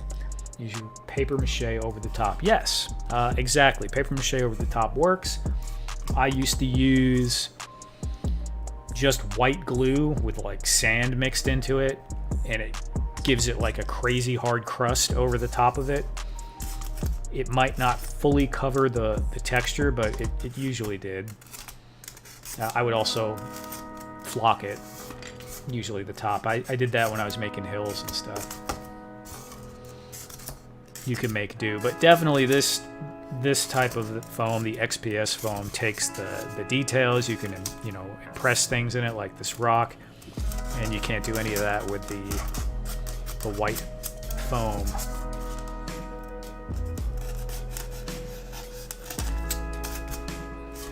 But you can always make do. And like you're saying, if you're putting plaster over the top, you can carve lines into the plaster, no problem.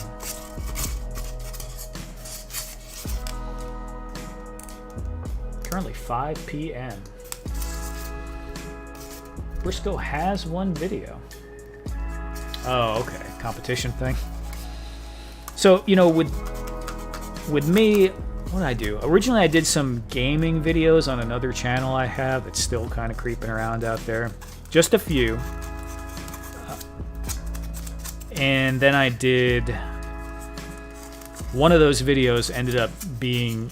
It was just a small indie game, and the maker of the game added the video to the online manual. So there was a link right there. So a lot of people listened to it. People wanted me to make some more. I never did.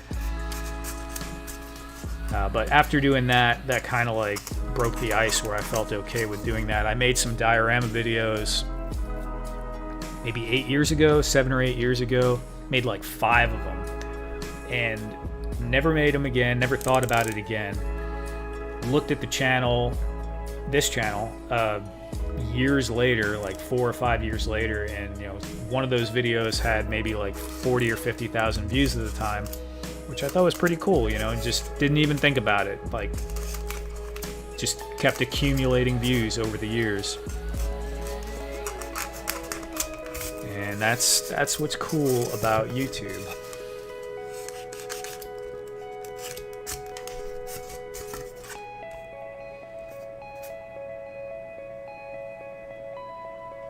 Yeah, that's what he was saying. You don't put too much. You don't put too much of that Vegemite on. There's pretty strong stuff, from what I understand. He was saying you have to put it on with some butter. You put some butter on first. Butter's got to be warm. He had all these rules. But you know, some things are just an acquired taste that you grow up with. That doesn't mean you can't, you know, come to appreciate it, but you got to kind of get over that initial hump first. Might take a few times.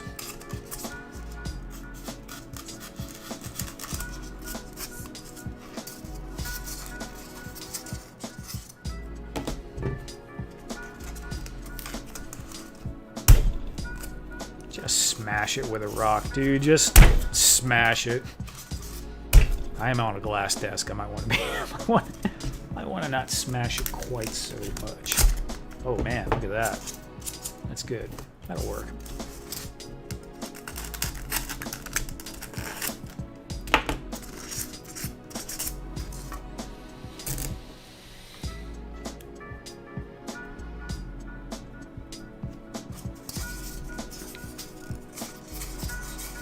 Yeah, brick something. I'm good at breaking stuff. Just hit it with a rock, and it's like magic, man.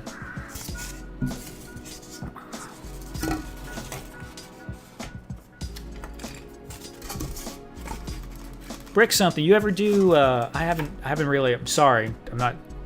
Don't mean to be rude, but I haven't really looked too much at your content. Do you do like full builds of Lego online, or are you just doing reviews mostly? I imagine a full build, I don't know, I mean, it'd be a little bit tedious, but if you're kind of hanging out, it could be cool. Yeah, that's going to look pretty cool. Ooh.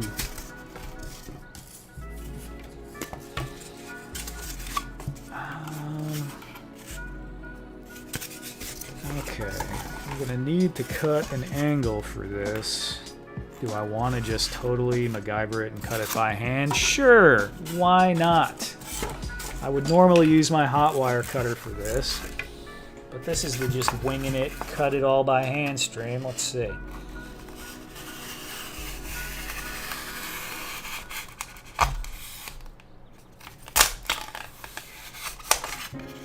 Oh yeah, that'll work. Look at that. Good to go.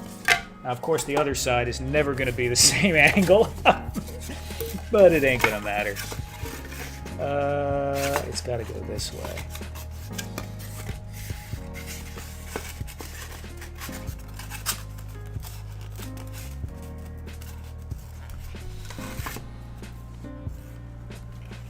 Do. That's what you call a happy little accident. Absolutely, absolutely. I got a Bob Ross figure sitting right over there on the shelf. I need to put it on my desk actually.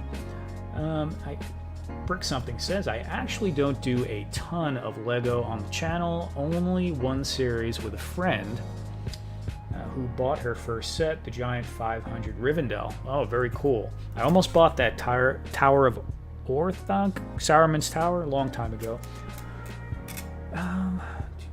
The rest is mainly action figure stuff. I just kept the name from that. Yeah, totally.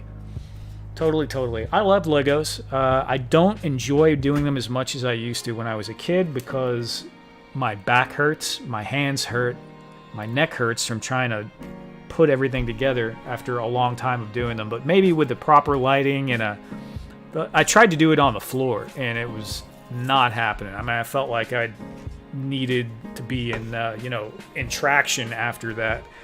So now that I have the work table back there, maybe I can attempt some. I got a Gundam I got to build. I was showing that earlier. I'm actually, full disclosure, I don't know if you would say sponsored, but I have an arrangement with Entertainment Earth that they send me some toys and then I do a little bit of content for them. So this is one of the ones I picked, and this is a master grade Gundam. And I'm sure some of you are familiar with these, but lots of parts. And I thought about putting this together on a live stream. I don't know if I'd finish it in one stream. Probably not. But so many parts.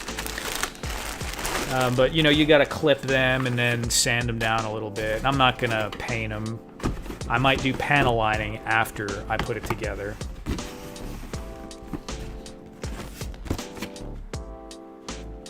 What do we got? But yeah, Brick Something, very cool. You got to change a little bit, and it's best to do it, I think, early on. Being general kind of toys is totally fine. I mean, I'm random diorama. I'm sure I'll do stuff a little off topic occasionally.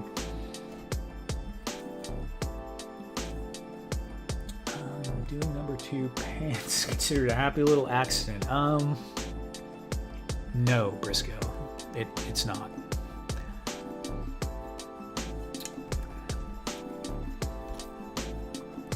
Thanks for coming by, Axion. I should be doing this again next Friday, hopefully. And you have a good night, man. Go sleep. Sleep is good.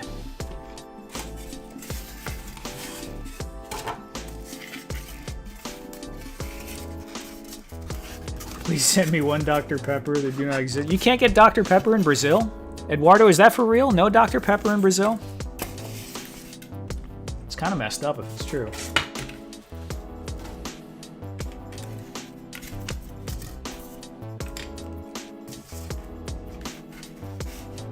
And if you don't have Dr. Pepper in Brazil, surely you have something else that, I mean, lots of stuff that we don't have.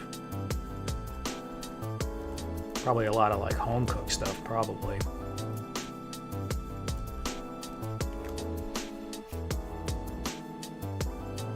You could have them cut and prepared, then do a live stream. Oh, you mean all the parts?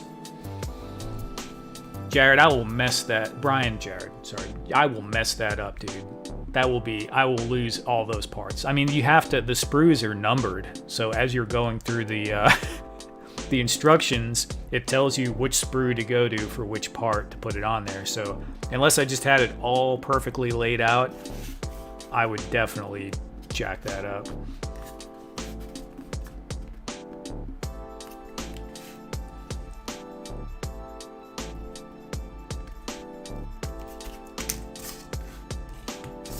If that's what you meant. I've never had a cherry Dr. Pepper, Briscoe. Never had. I used to drink cherry Coke, but honestly, I don't drink soda anymore. I drink seltzer, but I tried to cut the sugar out years ago. I was having some issues. Yeah, no, it's a cool thought. It's a cool thought, but with that many pieces, I think I'd have a really hard time. Yeah, I'd be messed up, man.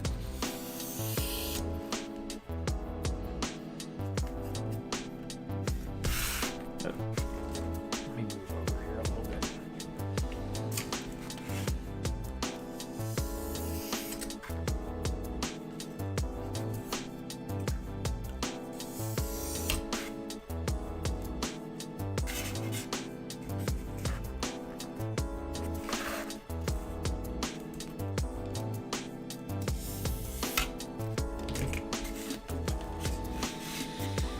Gotta cut the soda out as well.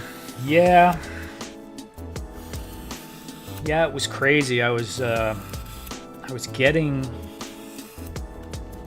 spikes and then low blood sugar where I'd get like shaky, my hands would get cold. I'm not diabetic or anything, and it doesn't really happen anymore. I'm a little healthier now, but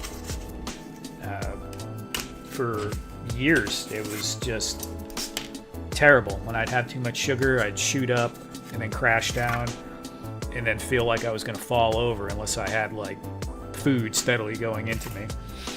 Not so great.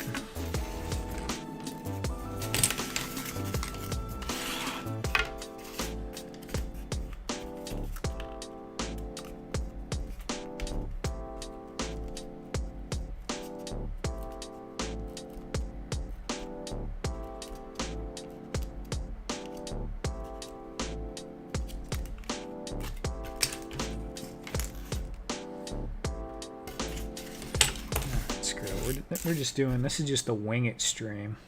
Wing everything. Briscoe, I think you probably remember I was talking about doing the random diorama stream. I really need to just flesh that idea out and do something with that, where I just get a bunch of suggestions. Maybe I'll do like get some input on Instagram, and then take some input from like the first 10 or 15 minutes of a live stream, and then see if I can just make, without knowing what I'm going to do that day, just speed build basically a diorama. It's obviously not going to be very huge or anything, and it might not be the total thing. Like if someone says build the dock of a castle, it's not going to be the whole thing. It'll just be part of that. I'll have to decide on that, but I need to do that for a live. It would force me to do things that I wouldn't normally do. So I'm not sure if that would come out really cool or would come out very overly generic because I didn't have time to think about and plan it. But I'm not sure. I feel like the pressure might make it kind of cool.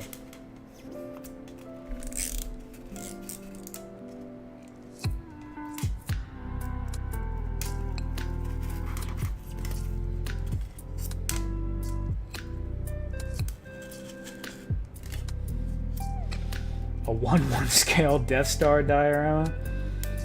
I don't know, Duffman. You're the one with that 1/1 scale stuff with those trees you got going there.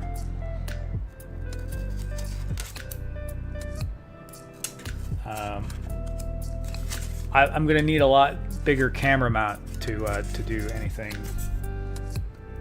that big. 1/1 scale Death Star. I've always wanted to make like a full size like bridge from a Star Trek show, or you know, like the cockpit of the Millennium Falcon or something. If I ever get, well, I'm sure I will, but when I get a backyard again, not that that's going to happen soon with the way housing prices have been going around here, but I will definitely be building some crazy stuff when that happens.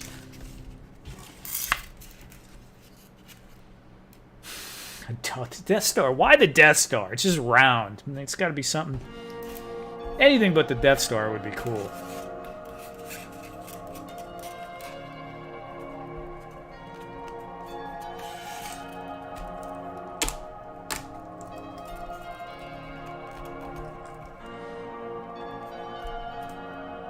But that's what I was thinking. Yeah, I would. I'd load all the suggestions, or at least until there was like 20 of them or something like that, into a random wheel, and then spin the wheel, and whatever the wheel says, I would have to work on, which might be a spectacular failure, but would probably be amusing.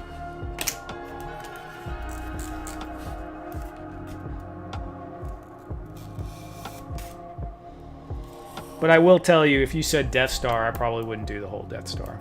I don't know what I would do, but it probably wouldn't be the whole Death Star. I might pick like a section of it or something, just to make it more visually interesting instead of and it wouldn't be 1/1. I'm not a scale. I can't have everyone dictating scale. I'd have to pick that. We could all come and live on the Death Star with you. Yeah, that's true. Although, as you probably noticed, trying to buy that 2-inch foam, I'm not sure if that would be building an entire house out of foam would be cheaper than an actual house. I mean, maybe a little, but I'm not entirely sure.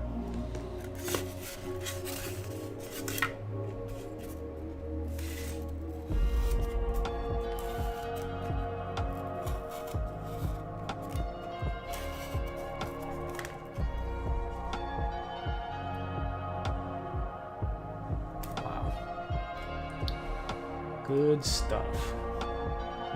How long man, 2 hours already. Wow, good stuff. Gonna keep going for a bit here.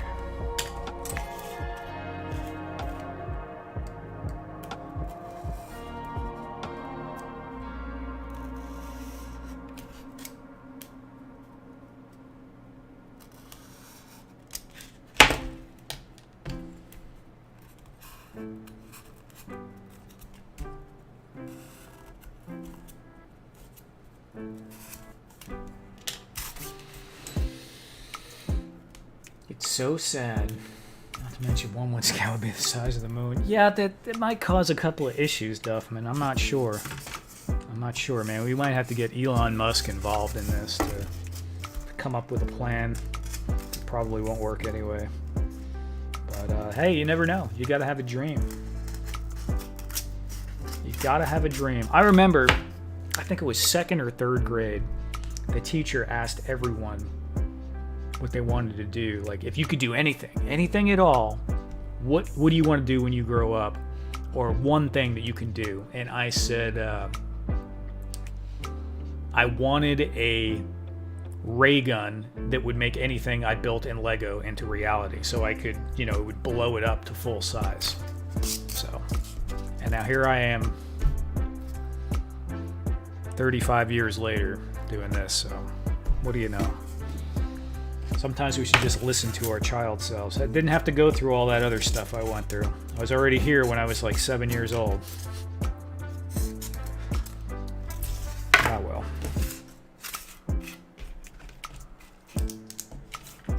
You got this? I don't know, man. Could you imagine I start a GoFundMe for want to build a 1-1 Death Star? Actually, a GoFundMe for a crazy project like that could work.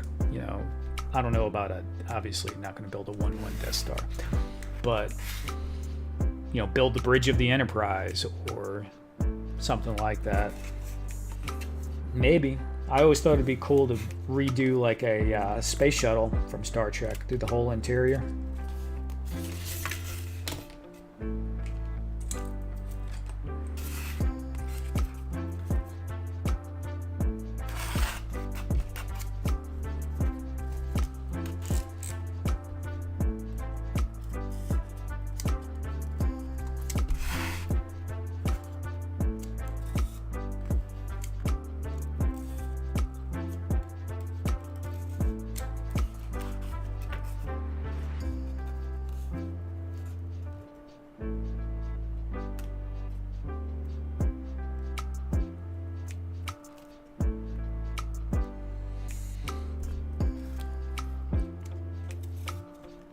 Kind of itching to play some Diablo 4 tonight too, but I don't know if I'm going to get to that.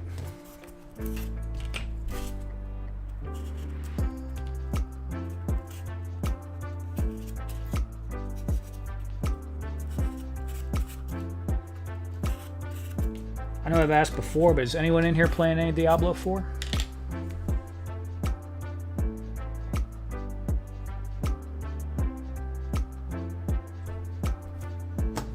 The time is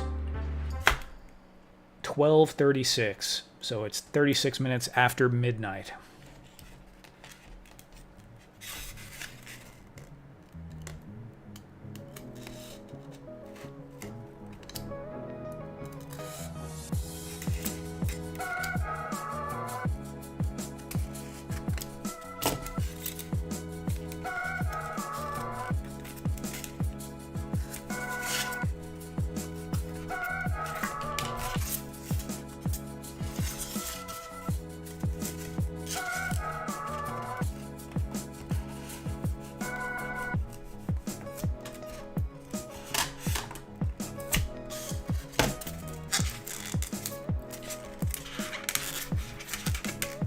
Love your accent. The diction, I understand 99.9%. Thank you. Thank you, thank you.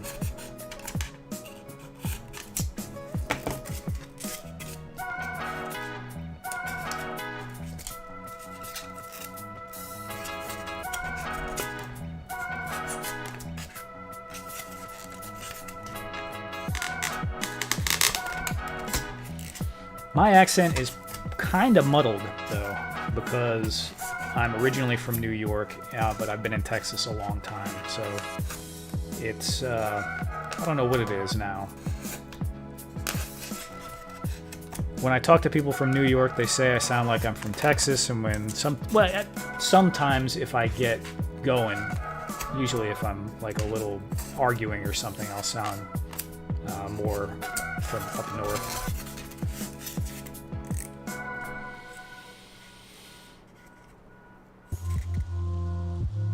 And dials that not many other people seem to want. Yeah, Briscoe, that's cool. I'm down with that totally. I don't always just go along with what's popular anyway. I've never have. I mean, a lot of the stuff that I want is things that aren't made. Like, I think it would be cool to have... There's a car alarm going off now. It'd be cool to have figures for books I've read and stuff.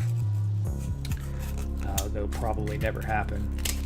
Unless they make TV shows out of them, and then they'll be bad adaptations, and I wish they never made a TV show. But hey, who knows?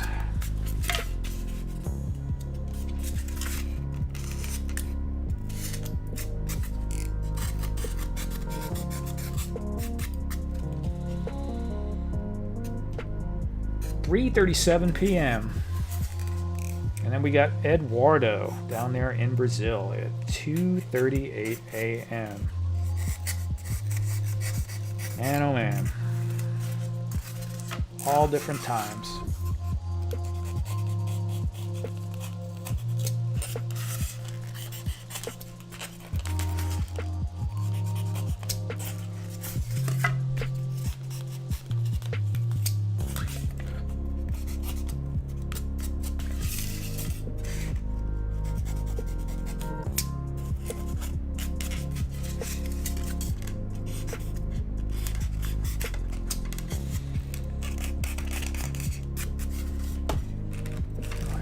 I got some peanut butter crackers. I'm gonna snack that real quick.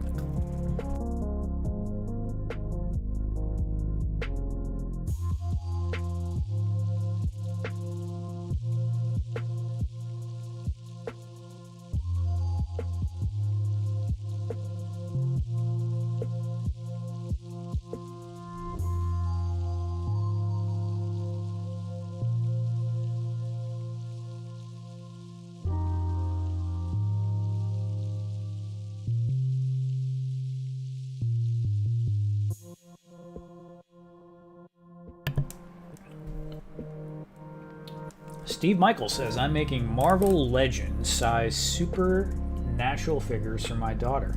She's a big fan." That sounds cool. Peanut butter pretzel bites, huh? Yeah, I like the snacks with a little bit of peanut butter, and it has a little tiny bit of protein anyway, but they usually seem to be a little bit more sustaining than just the straight junk.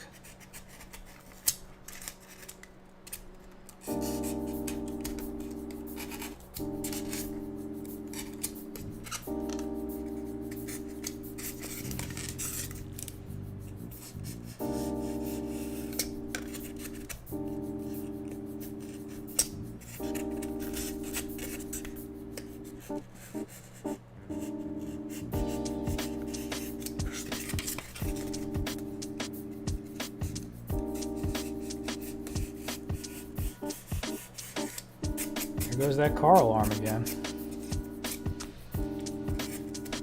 Had some unexpected thunderstorms earlier today, too. Alright, let's just...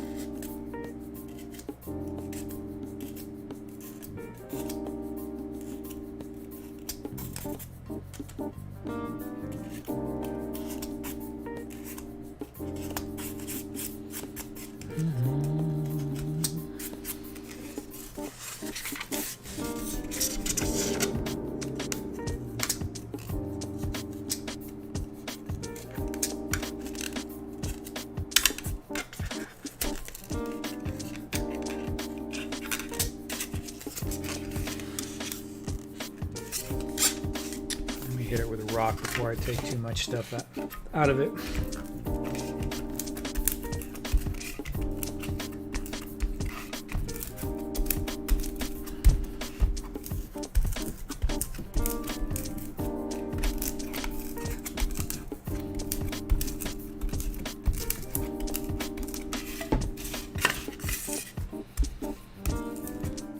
Peanut butter pretzel bites don't sound too bad, though. I do like pretzels. And I do like peanut butter. I don't think I've ever bought them, though. I used to really like combos with the cheese inside. Especially the pizza ones. Those were good. Now I think I'm going to have to go buy some combos.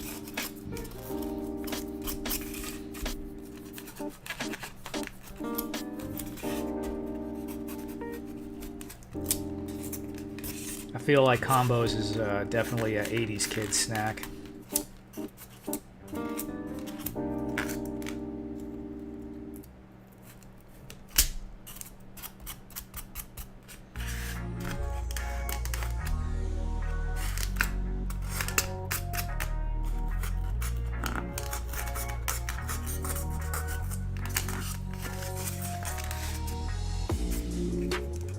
Nice. Pizza rolls? I don't know, Briscoe. Those things are hazardous, man. I haven't had a pizza roll in a long time. But, I mean, it does sound pretty good right now. Every time I stream, after about an hour and a half to 2 hours, I just feel like I gotta eat something. So I need to get a little bit better on my snack game.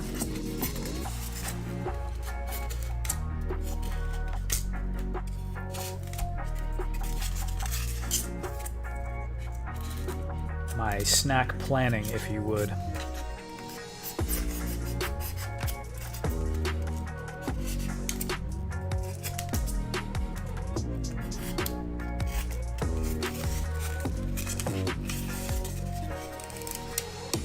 What kind of pizza rolls are you eating, Briscoe?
Talk snack plan with A&T. A&T, yeah. You're not wrong about that. But I think A&T has like the everything's right there or something, because he's got like a variety and everything. Just had a toasted cheese sandwich and a very nice now cup of tea. Sweet. Pepperoni and 3 cheese pizza rolls. Okay. Frozen pizza, I like the DiGiorno margarita pizza. Thin crust. They didn't have that at the grocery store today, so I actually bought some brand I'm not familiar with, Philly cheesesteak pizza. You know, frozen pizza isn't always, you know, it is what it is, but I like that. That margarita pizza isn't bad, so we'll see. We'll see if this is going to be absolute murder or at least halfway decent. I'll probably have some of that for lunch tomorrow. Alright, now this is looking not too bad, but this is still a little too uniform here. I don't like that. We need to tear some stuff out. We can tear this out. I think that would look good. Let's just cut the whole brick out.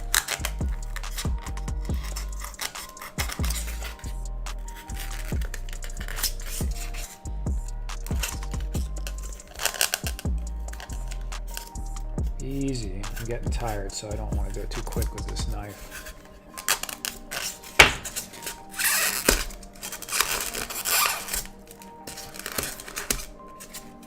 Alright, that looks cooler. That looks cooler, man. My goodness with that car alarm.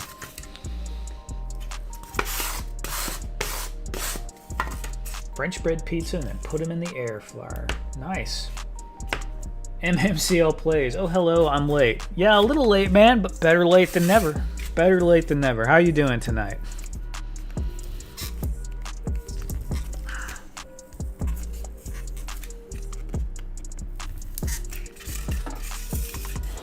Hey, look, at least when you're late, you can go,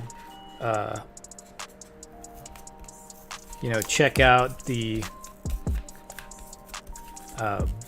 stream that I'm going to leave up, and you could drop a comment. Always appreciated if you're up for that. There was a tense moment in the middle of the stream where I cut a circle. I wasn't sure how that was going to turn out, but it actually came out okay.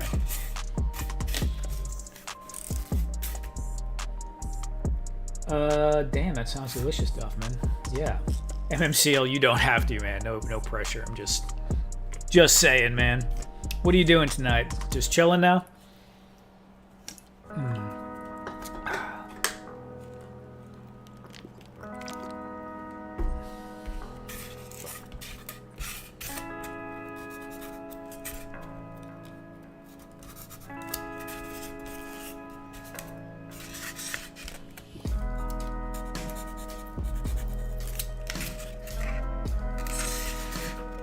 Morning.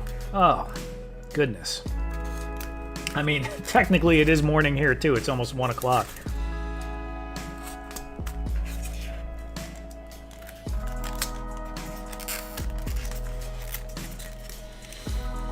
Oh, you guys are killing me. There's no way I'm not going to have to eat something now before I go to bed. If I ate that much cheese before sleeping, I don't know. I don't know about all that. To have a light snack.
Looks a bit more rugged or jagged or tore up, whatever you want to say.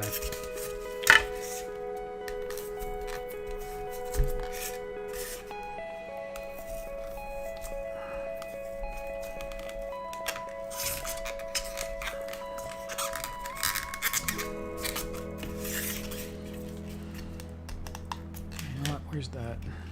Give me that rock.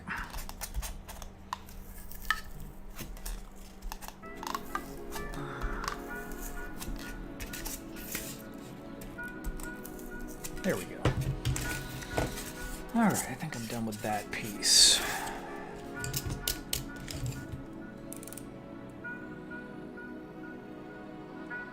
Indigo Joe, I'm just getting off work and enjoying the stream. All right, awesome. What is it? Is it really late there, or is it like midday for you? You just work? You work a late shift? Closing? And thanks for coming by, man.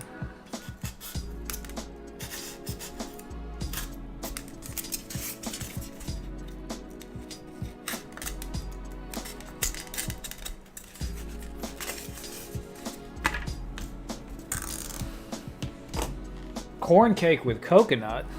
I don't even know what that is, man. What is corn cake? Like cornbread?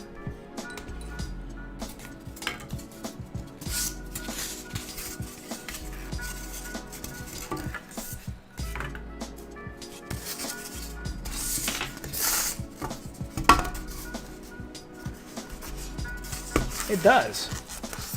I mean, I like corn and I like coconut, so it can't be too far off.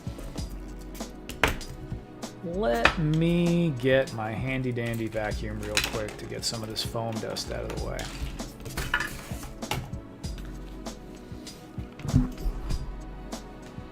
And actually, I'm going to do a quick run to the bathroom. I'll be right back.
right.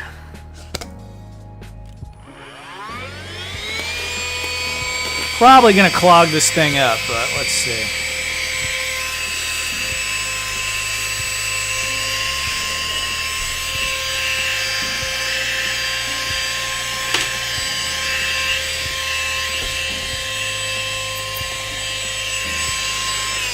All right. Got some of it as it all rolls out of the mouth.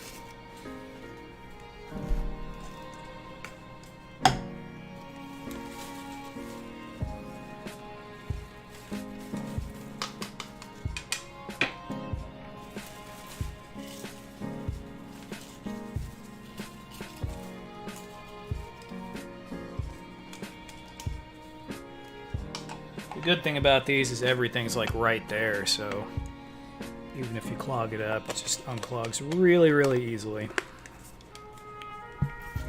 Get some of the bigger chunks of my hand. That would have been smart. Little peanut butter cracker with some foam dust on it. That's delicious. I don't think there was any foam dust on it, but if I was sanding, there probably would have been.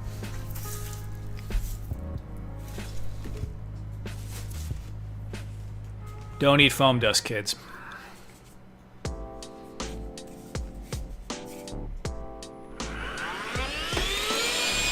Thank you, thank you.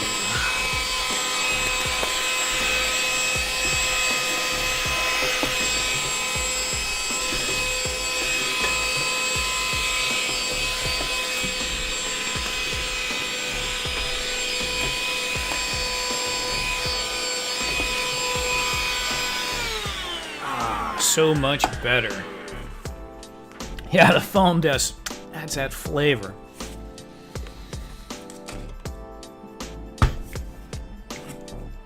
So these are little electronics vacuums for doing like your keyboard and stuff. I never had any until I was doing some videos on Amazon, and it just looked like a good item to do a video for. Now I have like 3 or 4 of them. They're amazing. I love all these little mini vacuums. Just so handy.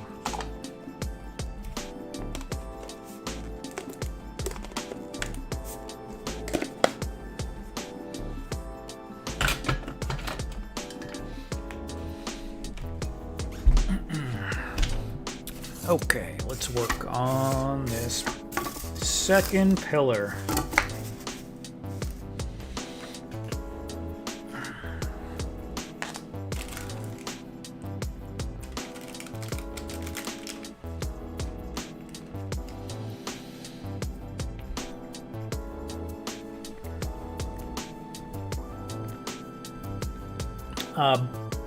Brian Jared, the Smoky Mountains are far from me. Yeah, I'm in Texas, so probably, I don't know, maybe 700 miles or something like that. I'm not sure exactly where they start and end, but I'm pretty sure they're in Virginia.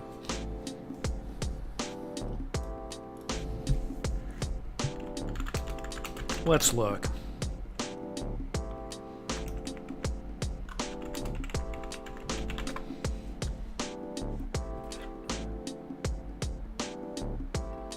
Tennessee. I don't even remember. I've been there once when I was a little kid. My dad took me through the Smoky Mountains. Yep. Okay.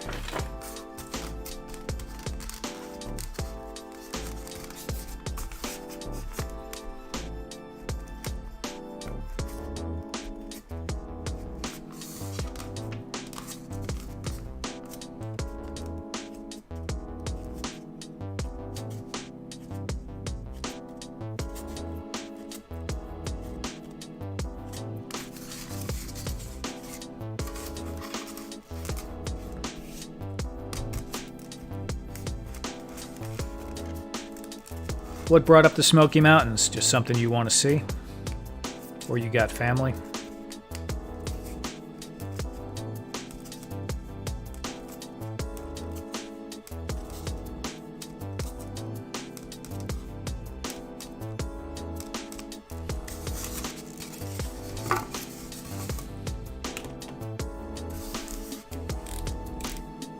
Oh, okay.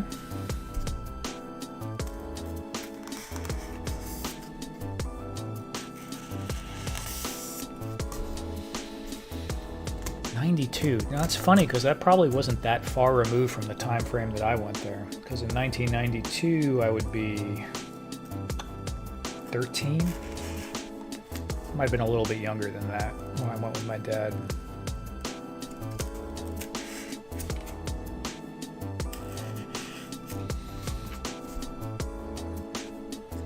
He also took me to Gettysburg, which I was too young to appreciate. I remember walking around and seeing the statues and stuff,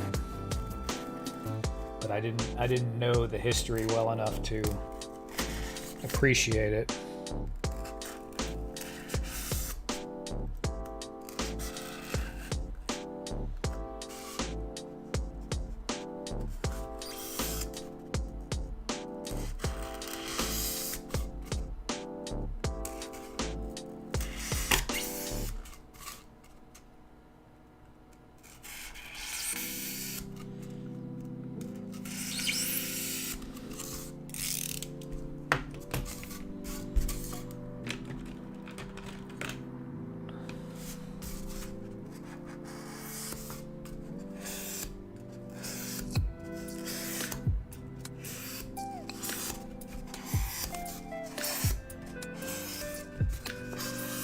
Whoops.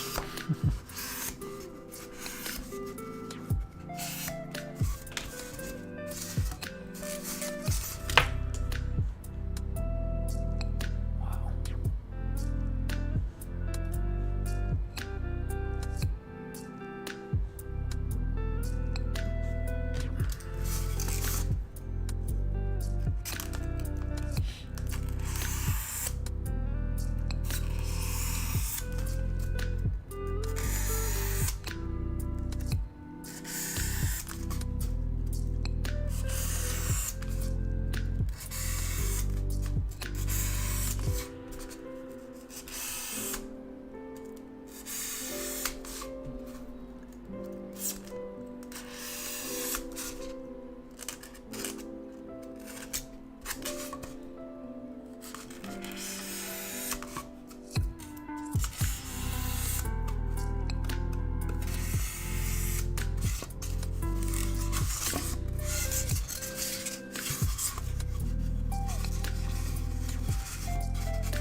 Yeah, I might do some traveling one day again, but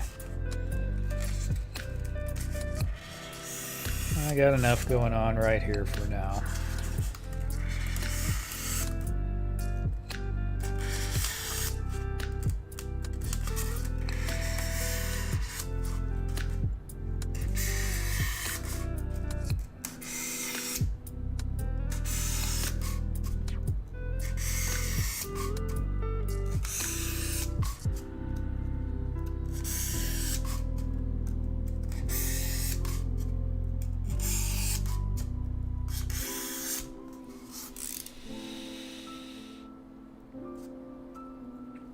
Yeah, Briscoe, for sure. There's a lot like that.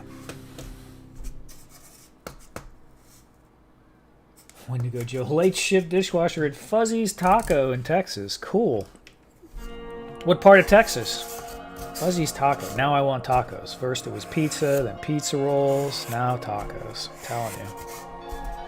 It's late night hunger. Brutal. Yeah, I'm in Texas too, so it's 1 o'clock right now.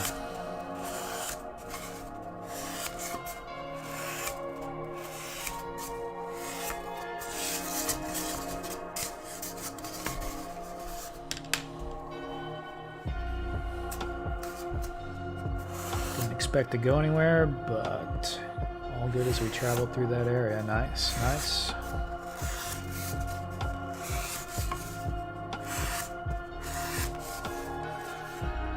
San Angelo. Cool.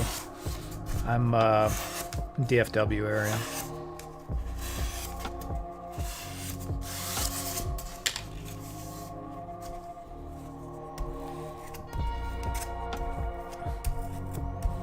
Philippines, that's cool. got quite a few people Filipino here in Texas.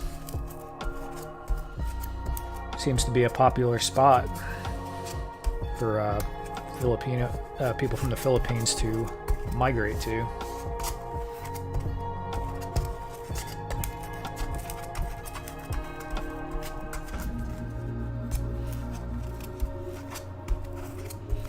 Yeah, I work with,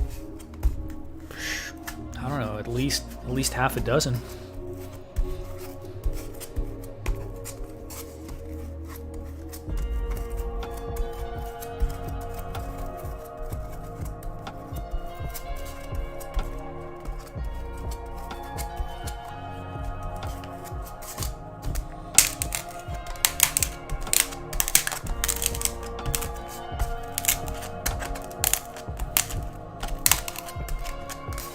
For a long time, Texas had a good economy relative to most other states. As far as you can come here, get a job, cost of living was relatively low, even if you're in a city, although still around the cities. But a lot of that's changed lately. It's a lot harder to get decent priced housing with a starting rate job because so many people have moved here and all the inflation and stuff has affected it as well.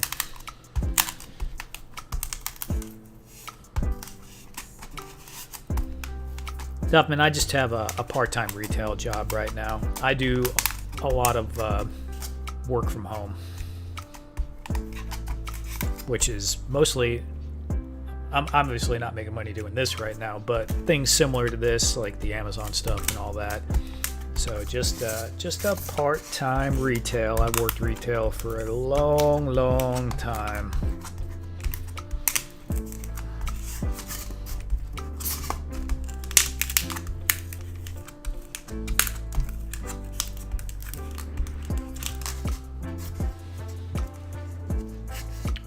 Large Filipino population in my area as well. Nice. Yeah. I mean,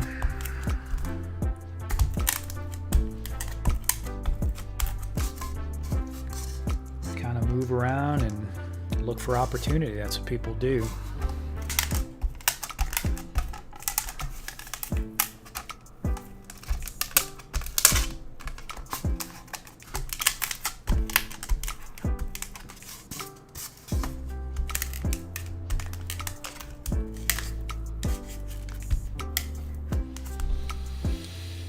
My last name means exactly lemon tree in English. Okay, lemon tree.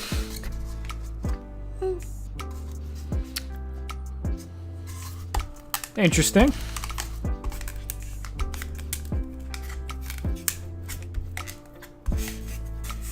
Yeah, sure. Yeah, the oil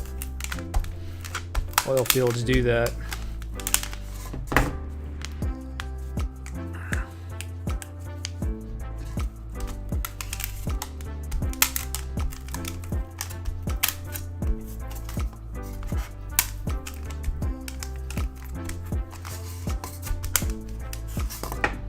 Okay.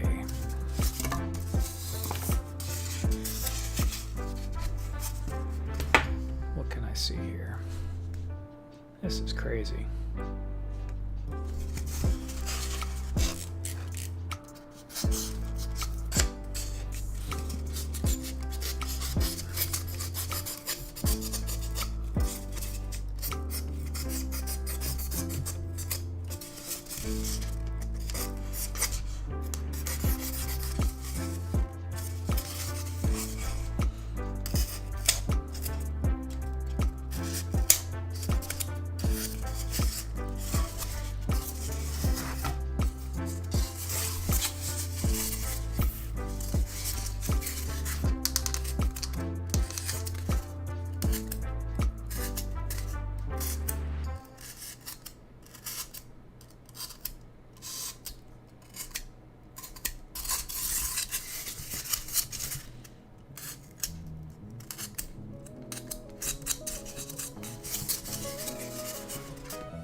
Now all I'm doing is thinking about tacos and pizza.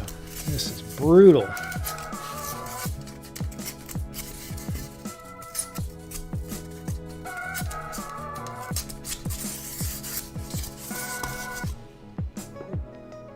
Yeah, you like that? This is the fancy. This isn't just any rock, Brian, okay? This is actually petrified wood. Not that it matters, you could use any rock, but yeah, this is petrified wood off a friend of mine's property. He's got it all over the place, and I was like, oh, let me take a piece of that.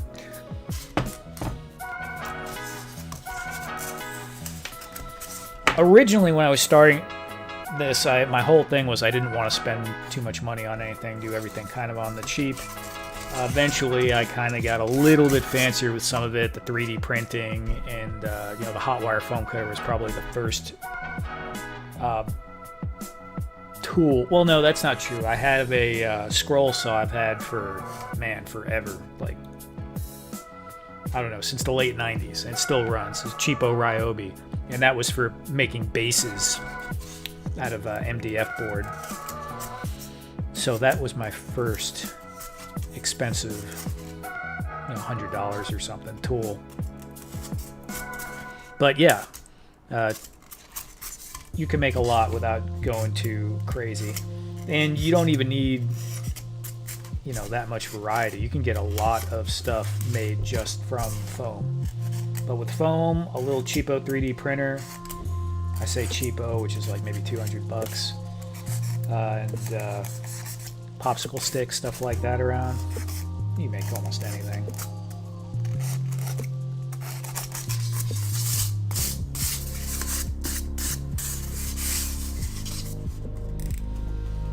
Yeah, of course.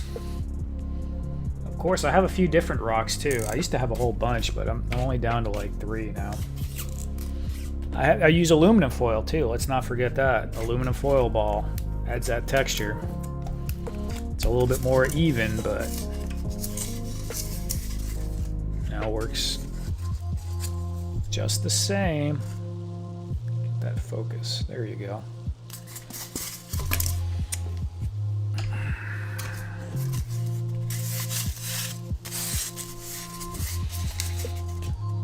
Briscoe, needless to say, for a wizard of my level, no, it was not difficult at all. But I'm not going to disclose to you exactly what my magical capabilities are.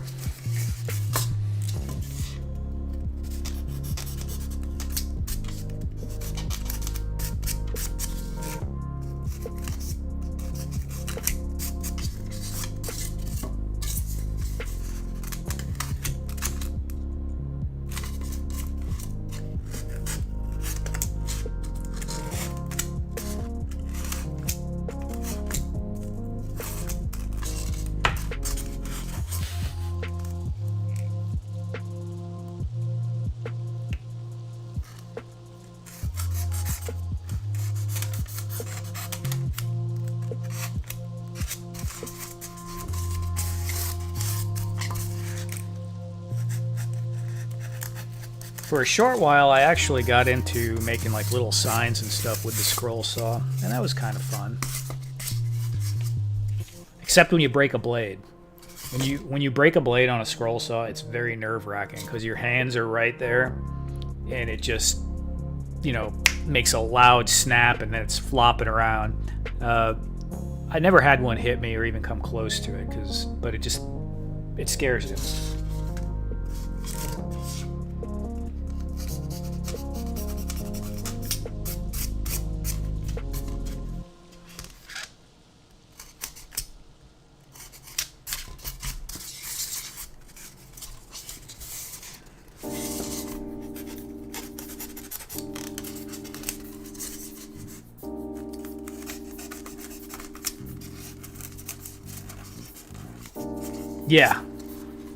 Yeah, power tools are no joke.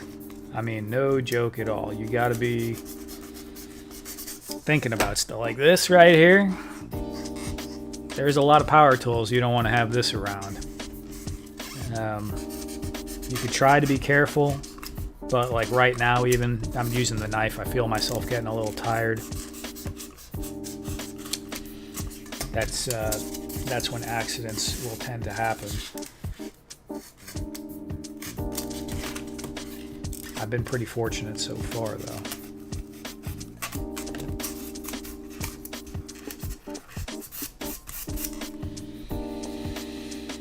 Dripperama. You know, apparently I have. That guy's been around a while. I never saw him until maybe about a week ago. But yeah, nice stuff. Cool dioramas. I was looking at the Mortal Kombat one he did. Really cool.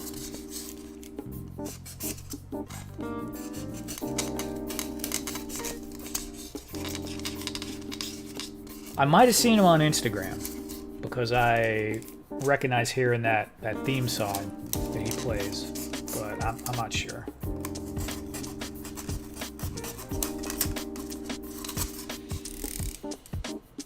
Do you find your... I stay away from most power tools, especially saws. I have quite a few saws, Briscoe.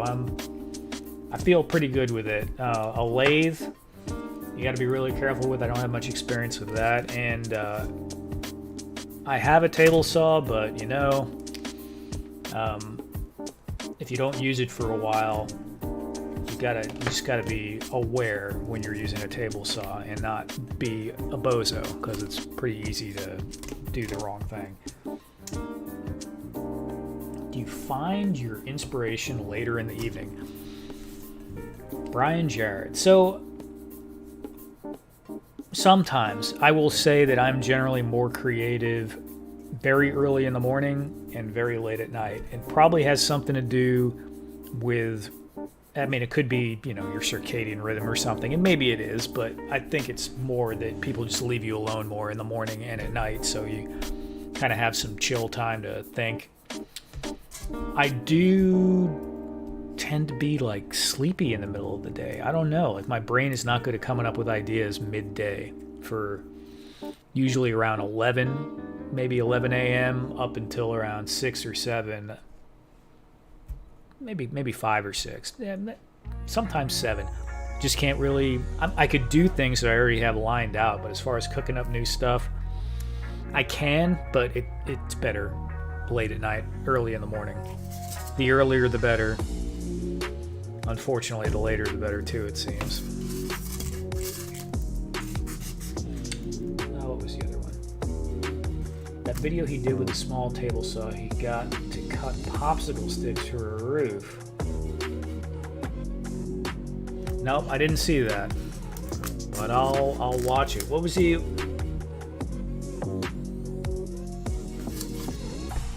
You know what, Duffman? I actually have a mini table saw from Proxxon that I need to use some more. And that thing's sweet because, you know, it's machined very well, and it's not as scary as using the big one, and you don't have to, you know, it doesn't generate as much dust when you're cutting small things, obviously, but it's not as loud. You know, I can use it in the house near a window, no problem. Not have to be in the garage.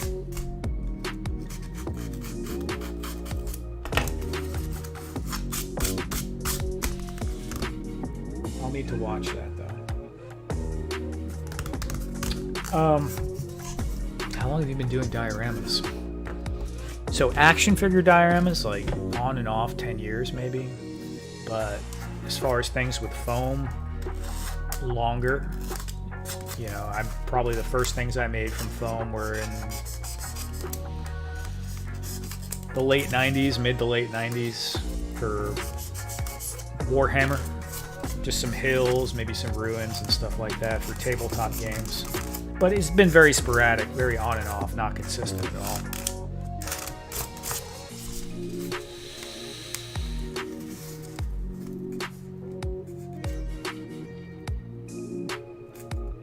Yeah, Briscoe, you gotta turn the inputs off, and that's hard sometimes, right? Like, you gotta, I mean, this is hard, maybe not smart for me to say, but you gotta turn the YouTube off, you gotta turn things off, and just sit in quiet for 5 or 10 minutes at a time. Try to clear your mind, and then write some ideas out, or just get started, you know, but we live in such a distraction-rich time that it's very easy to just, not get started doing anything. So lots of times you just gotta start, and then it's pretty easy. Well, it's a lot easier not to stop once you're started, but then obviously don't stop.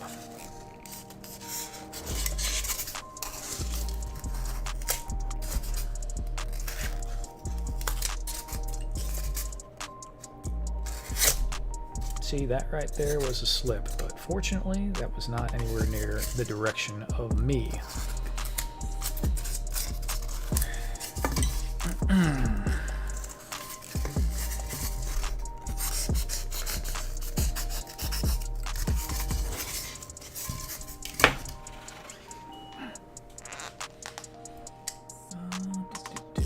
Needed a smaller tooth blade for them. It had like something you would cut a 2x4. Yeah, for sure.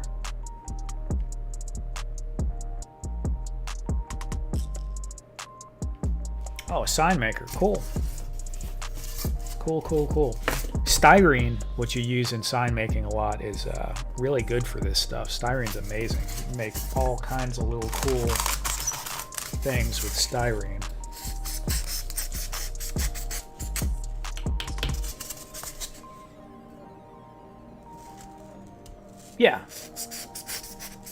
Yeah, NMCL, sure.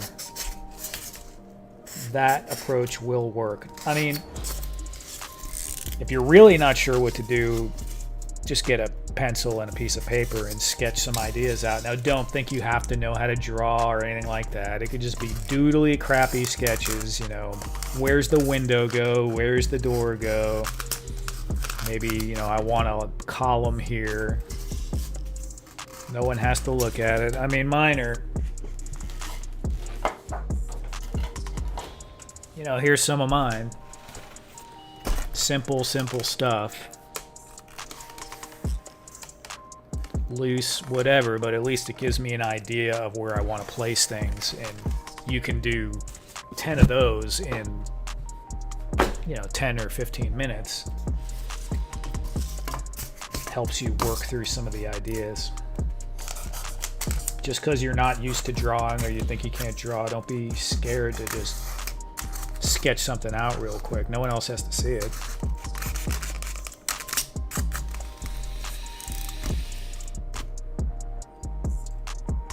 Killer Clowns from Outer Space car. Wow, that's cool. I haven't seen that in a long time.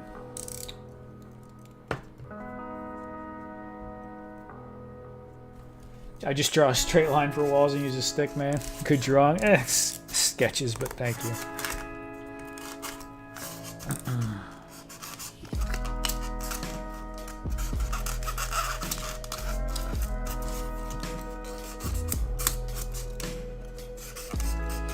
But yeah, whatever you can use to represent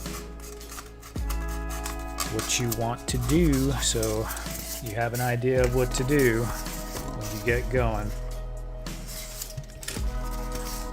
A little bit something down here that looks too uniform.